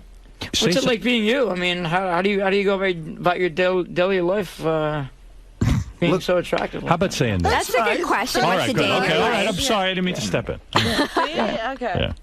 Yeah. Okay, well, a day in my life, I usually get up, check the internet, practice my piano, probably You take... good at piano? Yeah, I actually play piano. What do you like? I play classical piano. My favorite composer is Chopin. Cool. Thanks. Don't say cool so much. Just say Chopin. How's a girl like you learn about Chopin? How does somebody like you get into classical piano like that? Now you sound like a human being. Yeah. That's pretty good, yeah. Or well, maybe you'd even like to hear her play. That's Yeah. pretty What make you What's your want to do favorite that? Chopin piece? You seem Maybe like maybe I could beat off while you play Chopin. you seem like Do the you play in social the type. nude? You don't seem like the girl who sits inside and plays guitar, piano. Then is why piano? Oh, well, my parents enrolled me in lessons from when I was really young, and I actually went to the Fame School, and I wanted to go to Juilliard and pursue music. You look pretty smart anyway, so it looks like you can do that sort of thing. What? Pete, She understood that? Wow. Ask her if she likes. better. Ask her if she likes a 13-inch hard cock. No, stop it. Now you Just kidding. All right, all right. Might have. Pete, I gotta tell you, take that "why" out of your vocabulary. Yeah. Now, why is a challenge? Why Chopin? No, Take the why. Yeah, stop asking people why they do things. Tell her you have a piano up at your apartment and you want to see her play it. And then try to find some guy with an apartment who has a piano. Loan it to you. No, listen, Ask her if she likes being stared at. if you could sit through her, That's another one of my problems. if you could sit through her playing the piano, man, you're in. All right, listen, Pete. Already you've improved 50%. I think so. Yes, compared to that date, you've improved 50%. By the time you're doing your next date, I'm going to have you up to 100%. Who else can we have him practice with? I'm going to do a couple of easy ones. Yeah. Next person you're going to practice with. This is on tomorrow's show. You're going to act like you're on a date with Wendy, the retard. Now the reason I chose her. That should be a slam dunk. Going to be a slam dunk. That's She's going to be the appreciate easiest. anything. Yeah. This is an easy one. That's going to be easy. Then I'm going to stick you in a room with Lisa G, who loves to talk about herself. She might be too hard. No, she's easy. Really? You ask Lisa anything, she She'll can talk just for an hour. Yeah. You know, and I know you might actually even get Wendy the retard. But you might need to take no dose. But I'm telling you, Rebbie's tough. Rebbe is tough because, you know, she's kind of intimidating. You know what I mean? Exciting. Yeah. I mean, look, none of us are big shots here. We'd all be nervous talking to this chick. And you did all right you with her. got to know how to do. Yeah. And she's actually like Very sweet, yeah. Right. She's a giant fan who's into Chopin piano. She's giving you a million ways to Right. ask about herself. Chopin. How did you? Juilliard. You just say to her, man, how do you? Did you took formal training? How long? You know, this kind of stuff. Right. So she's gonna fall Yeah, in you love could with even, you. I don't know that much about the classics, but you know, it seems hard to play that stuff. I'd love to see you play. Yeah. And then you got to sit through her playing. That's going to suck. Hey, look at her. He'll be able to do it. Yeah. He's a music fan. I can tolerate. Yeah, you could tolerate sitting there listening to that music. Absolutely. Right. Chopin, you could say Chopin's my favorite vodka. Yeah. I know You that know what? guy. Ask He her if makes she a good likes. vodka. Ask her if she likes guys who go to dinner with her and chew with their mouth open. Yeah, I got to work on that one. Yeah. Thank you, Rebbe. All right, thanks, y'all. Thanks Good for luck, helping him. Pete. See you later. Okay. Ooh. Ooh. Bye. Can I pretend to be on a date with Rebbe? Thank you. Pete, you just got a kiss. I knew it. Just because you acted interested. I like you. How about that? Yeah. How about that? She liked it. Do you think? Did you just any come of in your this pants? Get through I to did you? not. All right, good. I did not. Did any of this get through to you? Are Yes. you hearing what we're saying? He's got it. It did. Like shit through a goose, Robin. No, I All actually. right. Tomorrow I'll have you interview Wendy. You know, you'll talk to her. You'll pretend you're on a date with her. You're not going out with her. And then Lisa G. And then you're going to be ready. Then we're going to set you up on a date, and you're not going to blow it. Oh. You just need to practice. You've been So rusty. it wasn't the fact that I had Tourette's at all. No. Zero. That has not been holding you back. I now figured out what's holding you back. I mean, You. that's good news, right? That's Not- good. not Tourette's. I mean, sure. Yeah. I can think Quick, myself. I'm a hot chick. You're on a date with me. Ask me something. What's going on? Oh God. No. Hi. Hi. How are you? That's rough, man. I saw you riding the mechanical bull over there. Looked like you wanted to say hello to You're me. so beautiful. Thank you. You know? Thank you. Why do you want to talk to me? Oh God. Okay, listen, Pete. I'm going to do the harmonies. I get that Y thing again. You know, it's Yeah, Ralph, stupid. go ahead. And then Yeah. Yucko's coming in. Go ahead, Ralph. Yes. I have some advice for Pete. I think while he's still working over there on the Howard Stern show, he should stock up on porno because he's not getting laid. It's a lost cause. What's with your voice? He's sick. Is he sick? Yes. Yeah, you know, a little. I don't know. I don't feel sick though. I don't know. I keep. I don't know. Whatever. Stay but quiet. really, Pete, how do you blow it with a chick in a wheelchair? I mean, that's almost impossible. I know, man. It's all right. He blew Kicking myself But now. what happened between? Seriously, what happened between? You were on the show. You were all amped up. You're handing out roses. You were sort of fun and stuff, and then you completely shut down on the date. I froze up, man. He froze up. You can't give a guy a hamburger. Well, Yeah, you know what, how's he too? going to get unfrozen? You know, Howard, when you're sending this guy out on a date, send him out with to a bar and drinks. I mean, who gets laid with eating a hamburger? Well, Ralph, the girl had to go back. and we had to get it taped, and so he got a lunch. Who knew he didn't know how to eat? Yeah, but you could pretty much tell. Come It on. should be a martini lunch. No, but From now on, you just drink. That audio sounds like when like on the Animal Planet, like lions make a kill and they're You don't even know. I mean, some of it. They're eating a wildebeest, ripping it to shreds. All right. Don't eat, drink. That one episode where the lions take down an elephant. Some of that conversation was brutal. Yeah, preferably have the girls drink. Yeah, you need them to drink. We have something in common, you know. With having like a disability and something like that. Right. So I think we can relate to each other, you know. You know what I'm trying to say? Yeah. I definitely understand. And I also just got enchiladas, so that's all for me.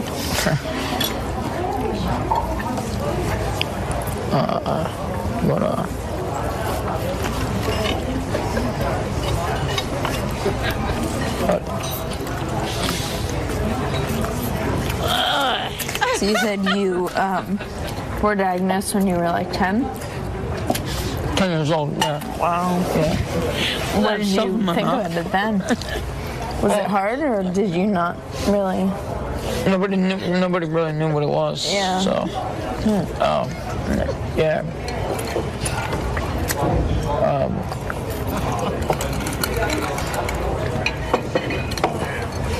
Nobody really knew.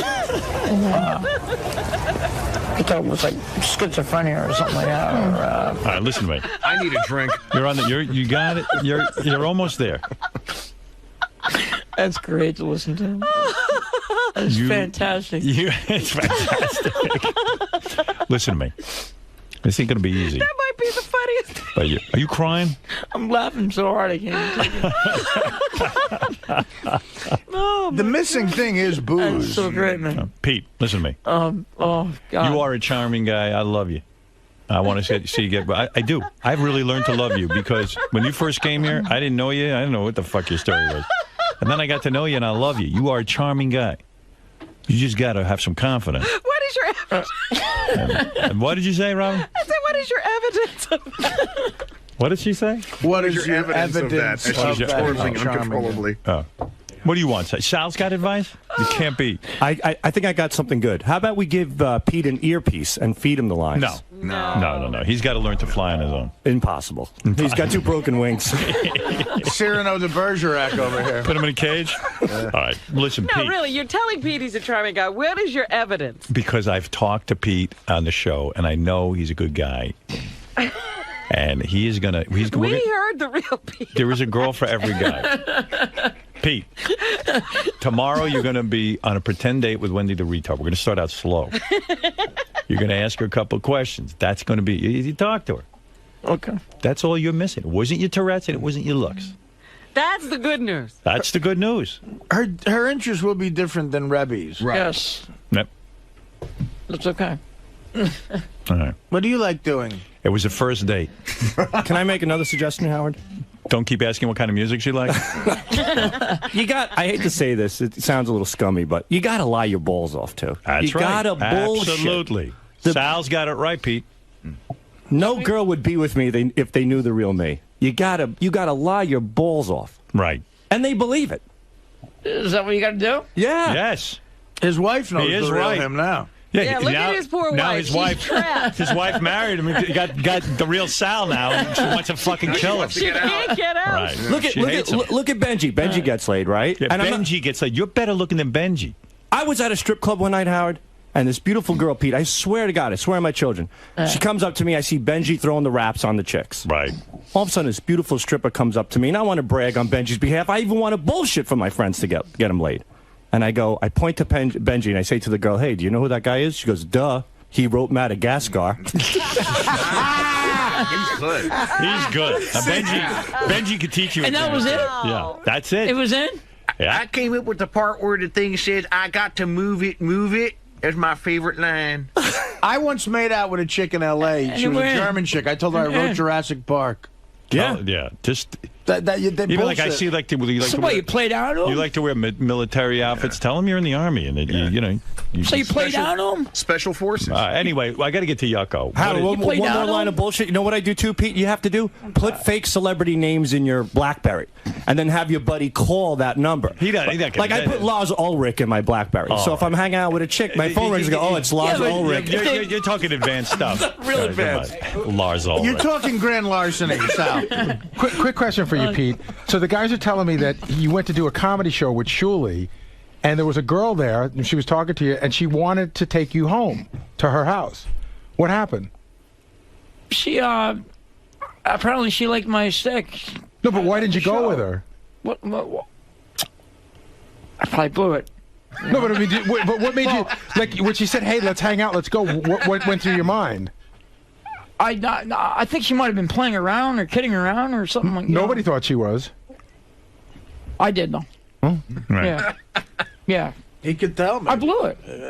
Maybe not. Maybe you saw something there. He said he was afraid to go to a stranger's house, but well, you know, want to know what? That's understandable. Get over it. Exactly. You got to get over it. You're gonna have to go to some stranger's house at some point. No, but where do people get laid at strangers' houses? Totally. I've gotten laid at I've met people and they were total strangers, and I gotten laid at their house. You ever go to a house and you were afraid if you were ever going to get out alive? I never thought about it. On the road, he's got a point. Like I've gone to houses with chicks on the road, and they're like, "That's my boyfriend shining his gun." And by the way, Pete, you're not alone. I mean, even Yucko can't get laid at all, and he's here, and he's got a clown outfit.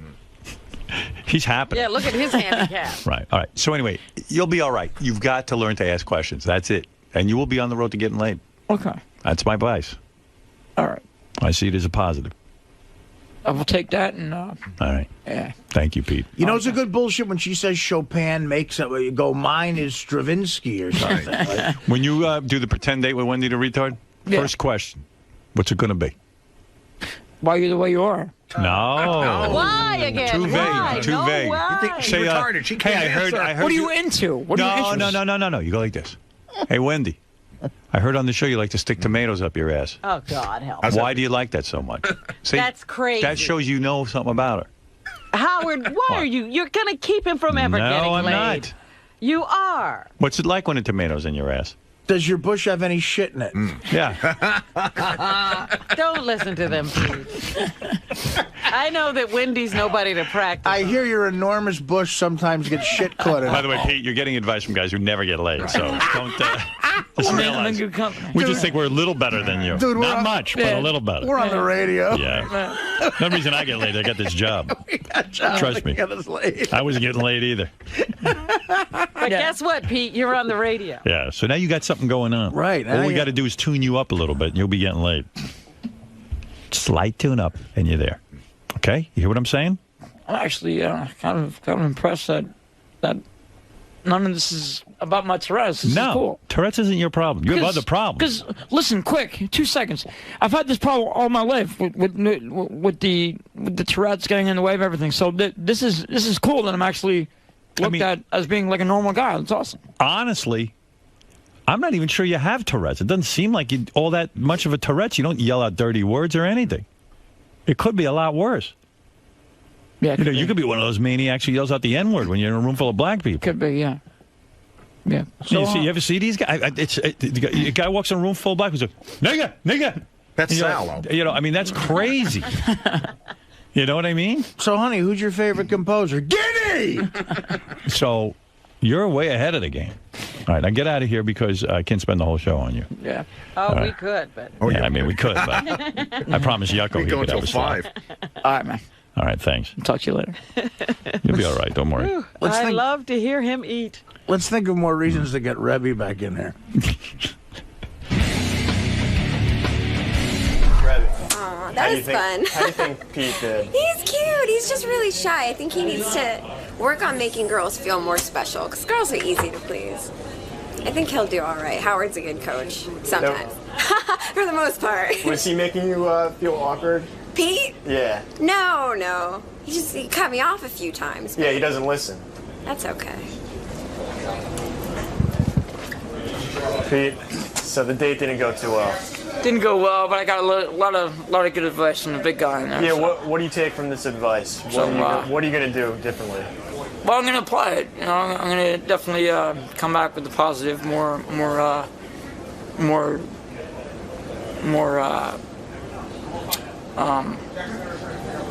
aggressive. You know. What about lying? They suggested lying. Suggested lying as being part of it, and I'll take that. I'll take that into account too. And now I'll definitely bullshit some stuff, and I'll see what I can do. You practiced a little bit with Revy. Did that help boost your confidence at all? It did. It did. I'm a little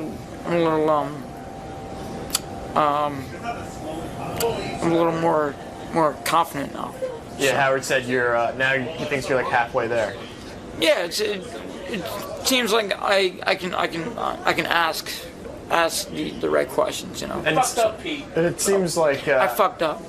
It seems like when Howard said that, you know, it's really probably not your Tourette's. You seem to almost take like a weight off your shoulders. Like I was happy that it wasn't my Tourette's. You know? So that was actually something else. So it's not the Tourette's you have to work on. It's just, you know, you got to come out of your shell. Yeah.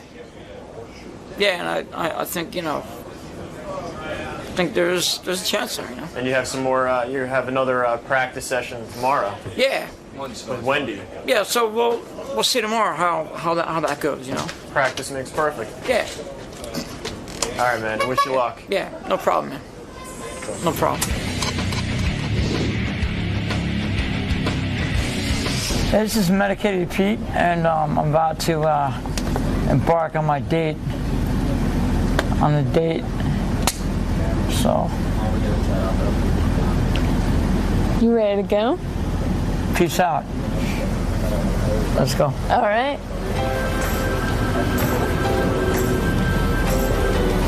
I'm just taking a stroll down Manhattan, and beautiful day out here today. It's kind of cool outside, but you know. But it's nice for November.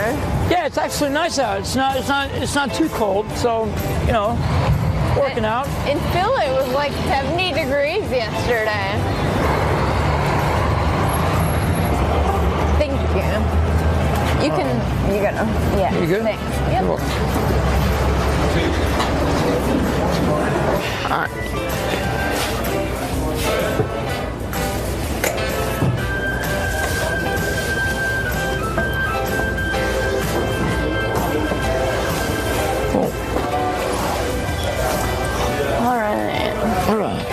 Thanks. You're welcome. There you go. Thank you. And there's our drink menu as well. Enjoy. Thank you. Thank you. Gonna get the monster burger? I think so. Oh. Yeah. Is a half pound a lot? I don't know. I guess like quarter pounder is what. That is a lot. What you already always hear at McDonald's and stuff. So. It is a lot. I don't know if I'll be able to finish it. I guess that's why they call it the monster burger. Well, yeah. Cook at all? I'm not a big cook. How about you? I'm a huge cook, but guys never are. So it's not just you. It's everyone. I'm a huge cook. Sorry. That's okay. Like I said, I think I met like one guy who liked to cook ever. So yeah, I'm not too much into cooking. So. Yeah. So but yeah. How long have you been skiing? About 20 years. Oh my goodness. Yeah. So long time. Yeah. It's cool. Yeah. Yeah.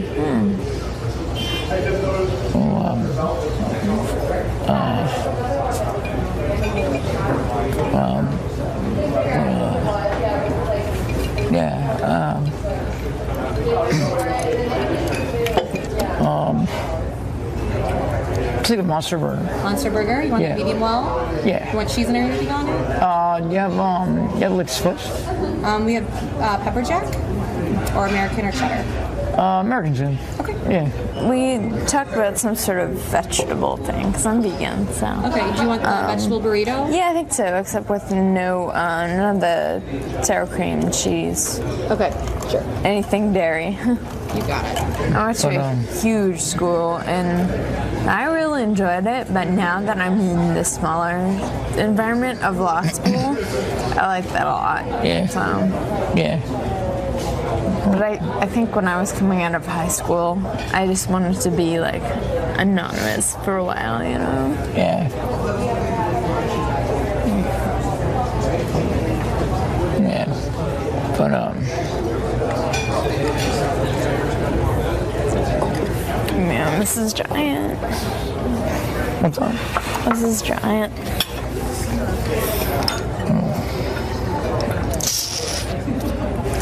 So I wanted to give you my my contact stuff too. Okay, cool. Or you can even, if you have my email, so if you just drop me an email, okay, then I will have your information. Okay. We'll do that. We'll do that. I'm sorry. That's okay. Close quarters. Yeah.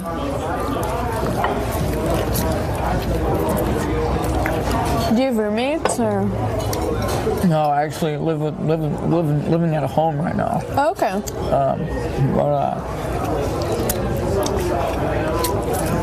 A lot of my classmates, so now that they're going back to school, they live at home, and they always say it like, I'm living at home, but it's like, yeah, but you're saving so much money. I'm so jealous. Yeah. That's yeah. That's a good thing about it, though. Yeah.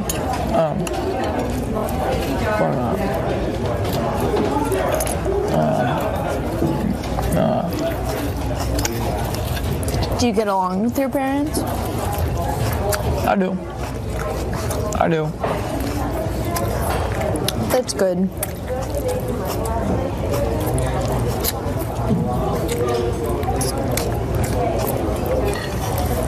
So you said you were into classic rock? That's your type of music? I like Queen a lot. I like Talking Heads. I don't know. I don't think I call myself a classic rock fan, but I don't know. I don't really have genres that I like. I just have like individual. Yeah. But I don't know. Anything you can recommend to listen to? Well, like I said, I'm a big YouTube fan. Oh, yeah. So,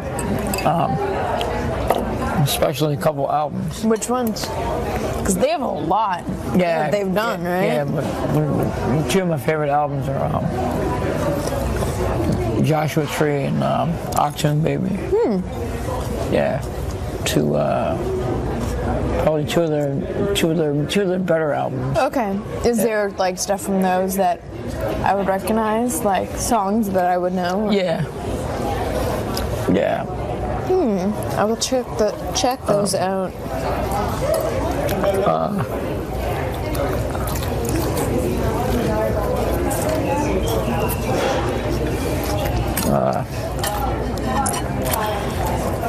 Think you're gonna finish it? I don't know. It's big. I know.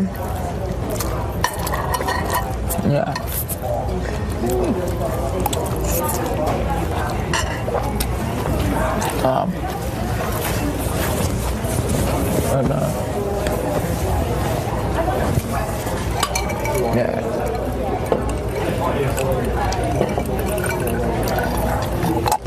We have something in common, with having like a disability and something like that. Right. So I think we can relate to each other, You know what I'm trying to say? Yeah. I definitely understand. And I also just got enchilada sauce all over me.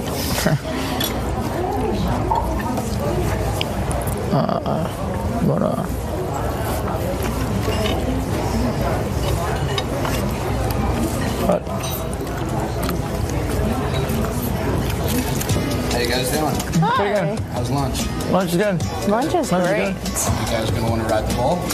I think so. All right, well, when you're done eating, come on over and we'll get you all set up. Oh, man. All right.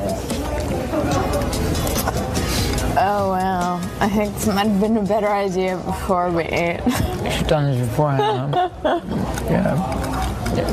Yeah. Well, I don't know. I want to give it a try. So. It's gonna be flying around the bowl. I know. Oh, man. Well, let me know when you're ready to try it out. Yeah. I guess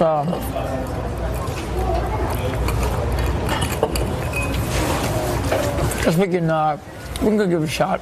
You want it? Yeah. All right. Let's go for it. Yeah. Got it. Okay. Yep. I think so. Just. Can you scooch up on the saddle at all? I could try. Oh yeah. Hold on. There you go. Yes. You can obviously hold on with two hands. Okay, that would be. If you want to ride a real rodeo, you want underneath. That might not work well. But that's one way to try it. Okay. All right? All right, thank you. And if and when you decide to fall off or bail out. Decide, yeah. Well, I'm not going to throw you off. Okay, thanks. If and when you decide to bail out, just fall normal. All right. Okay? Okay. See how this one looks like. All right. I'm going to mess up your hair. I know. That's pretty good. All right. All right. Take your word for it. Bull Rider, are you ready? I am ready.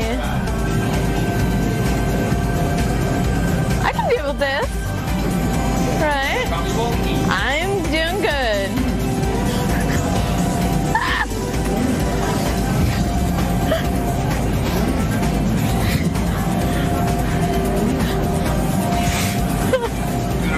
Yeah. I don't think I can do one-handed.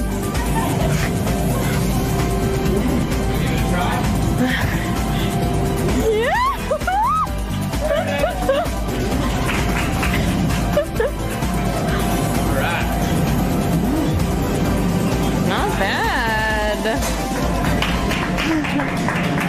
Thank you. Very good. All right, thanks. You think you can do it? I'll try to give it a go. Want the hat? Sure. All right. You gotta do it up. Get into the look. Yeah. Very nice. Sure. Yeah. Okay. We'll give him a little help. You did great. Thank you. Yeah. All right, thanks. Am I holding on to something or what? Yeah, there's a little strap. Fuck. When the bull head is up, you lean in. When the bull head is down, you lean back. That's it. When the bull head's up, lean in? What's that? When the bull head's up, lean in. Yeah, when the bull head's up this way, I'll show you. We'll go real slow. It kind of makes sense. I'll guide you. You'll be all right. Yeah. Bull Rider, are you ready? Ready. All right.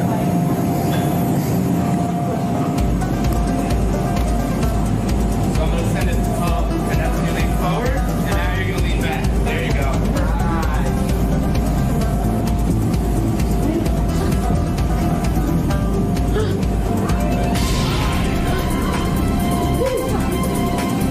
You okay?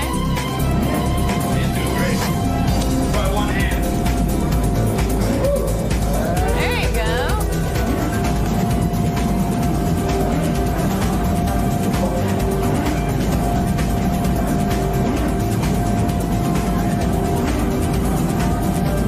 Now you got it.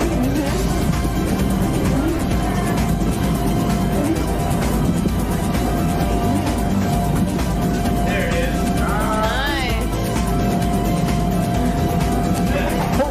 Nice.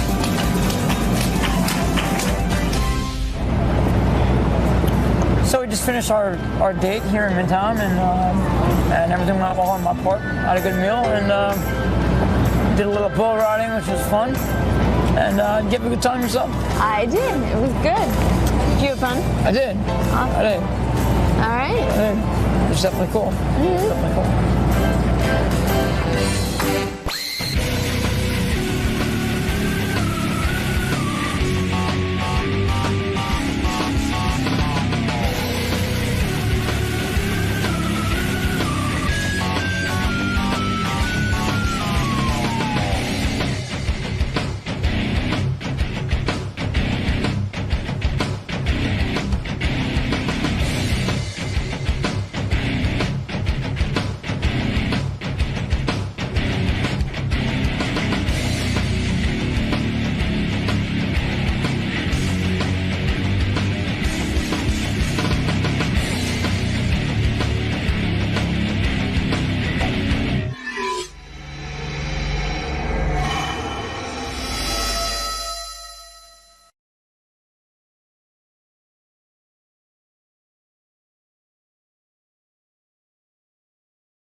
Superfan trivia contest.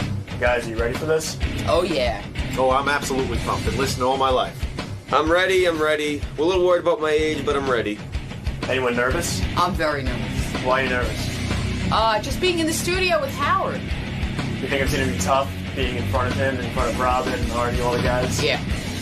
What about Matt and Steve? Is that a factor? I would have said that before, but Artie just came in here and Gary and talked to us. So I'm not that nervous. Calms your nerves a little bit? Yeah. The only one I haven't really seen is Howard and Robin. We've met everybody else, so. I think it's absolutely a factor. You can, sit at home and get every question right, but when you get under the lights and that sort of thing, you'll do stupid stuff. Yeah. All right, guys. Good luck today. Thanks, man. All right, the following superfans are true superfans. They have gone through the mill, Robin. Okay. They were all part of Mutt's Superfan Roundtable show. They had to compete against other superfans in order to get here on the final destination to find out who the true superfan of the year is. Let me introduce you to Matt, Steve, and Gina. Hello, everyone. Morning, Hi. Morning. Anybody have any nerves? Matt, how are your nerves? Why am I not hearing you? Once again, I have screwed up. All right, go ahead. Why am I not... talk about your nerves. Are you nervous? You know what? I was nervous walking in here, outside, walking into the building, but once I got inside, everyone was so cool. Like, Artie and Gary came into the green room, talked to us. Artie gave us a DVD, signed it. Matt's from Boston, I take it, when you say Artie? Yes. All right. Steve, what about you? How are the nerves? Doing pretty good. You're all right. Absolutely. Not a big deal to be on the radio. Yeah, it's old hat. Okay. Gina, what about you? Hi. Hi. Nerves are shot. Nerves are shot. A little bit nervous. Yeah. Try to stay calm. This is a big deal. This is for $5,000. Matt, what do you do for a living? Are you independently wealthy, or could you use $5,000? I could use $5,000. I own a snack distribution business for Utz potato chips. Oh, nice. I hear you guys make a pretty good living. Yeah, it goes good. Yeah. It's all gluten-free, too, Robin. All the chips are gluten-free. Yeah, I like the unsalted Utz. Yeah, they're very Robin good. does not eat salt unless she's in France. And I got a baby on the way. Salt in France. On your French fries? They do not salt the French fries in right. France. I keep telling you that. Good for you, Robin. I know. Matt, I wish you luck today. Steve, I'll get back to you in a minute. Steve, what about you? What kind of living do you make? I'm a photographer. I run 2 moto photos in Jersey. So portrait photography, digital imaging, that sort of thing. $5,000, that would come in handy. Yeah. What would you use the money for if you win? Buy somebody an iron lung or all right. kids on vacation, something to that Gina, effect. what about you? I'm a human resources consultant. Business. You make a lot of money? Not in this economy. $5,000 is going to be a nice little prize. Gonna help a whole lot. I want to thank our friends at Beck's Beer for the $5,000 prize, and let's find out a little bit about our competitors. Matt, you went on Mutt Show how many months ago? It was like a month ago, and I got on against another guy, and I kind of lucked out because the other guy got a bunch wrong, and I got like 4 right. I see. So you did okay. Yeah, I good enough to win. Good enough to win and be qualified for this Superfan contest. Yep. All right, and make sure you keep an eye on Steve. He's staring at me like a mental patient. All right. All right, Matt, listen to me. It's all right, Steve. You can stare at me. Believe me. When I look in the mirror, I stare at it, too. How long have you been a fan of the Howard Stern show? My father used to tape the Channel 9 show in the early 90s. That was the first time I was really aware of you. Right. And when you came on BCN in Boston, probably around 94, I started listening to you then. So anything before 94, you're probably a little shaky on. Most likely, but I mean, a lot of stuff you have talked about over the past 10 years, so, Steve, when you hear a guy started listening in 94, what does that indicate to you? Is he an easy opponent? I laugh at him. You do. When did you start listening? I've actually been listening since NBC. NBC years, wow. Literally in the past 15 years, I think I've missed one show. One show? Yeah, maybe 2. Gina, do you laugh at a guy who's only been listening since 94, or are you in the same boat? No, I've been listening since WNBC, since you came to NBC. So you have a real distinct advantage over Matt, don't you? I do, but I'm very nervous. Matt, what's your problem? Your headphones not working? It's going, I can hear you in and out. Yes, well, that's what usually happens around here. Scott's been setting up for about 2 months, and I don't want to get him in trouble. And there's always a problem. All right, let's get back to you, Matt. I hope this doesn't distract you too much, even though everyone's working on your headphones while I talk to you, but the show moves on, as you know. It's a very professional show. Is that a little better on your headphones now? Yeah, so far, so okay, good. All right. Let's talk about the fact that you once went to see Artie at a comedy show. You're such a fan, you went to support Artie. 7 years ago, Comedy Connection in Boston. And Artie yelled at you during the show, isn't that right? Yeah, I was drunk, and it was right after that Tiger Woods bet that he made. Where he bet $5,000 Tiger Woods wouldn't win. Right. And I kept yelling out Tiger Woods. I was being annoying. I yelled out Dirty Work. I yelled out Mad TV. And then you were like, dude, it was funny the first time. You wouldn't like it if I kept calling your girlfriend the C word. And wow. that was when we first started dating. She's here, actually. But as a super fan, is it a great thing when Artie says you wouldn't like it if I called your girlfriend the C word? In other words, that's the greatest acknowledgement, to get to some interaction with Artie. Oh, I was thrilled just to get on his radar. Right. But she was pissed off at me for a while. So heckling Artie, yeah, she probably thought you were a douchebag. Oh, right? I can't believe she stayed with me for the 7 years. But heckling Artie was kind of a good move because you got interaction between you and Artie. Oh yeah, I still talk about it to this day. And that's every superfan's need to somehow get involved with the show. That's how much of a loser I am. You say some of the things you love about the show. One in particular is Eric the Midget. You gotta make Eric. If you stay on after this contract's up, you gotta have an Eric 102. I love Eric the Midget. Why is Eric the Midget so controversial? There are people, I read the email every day. There are people who love Eric the Midget and people who hate Eric the Midget. There's almost no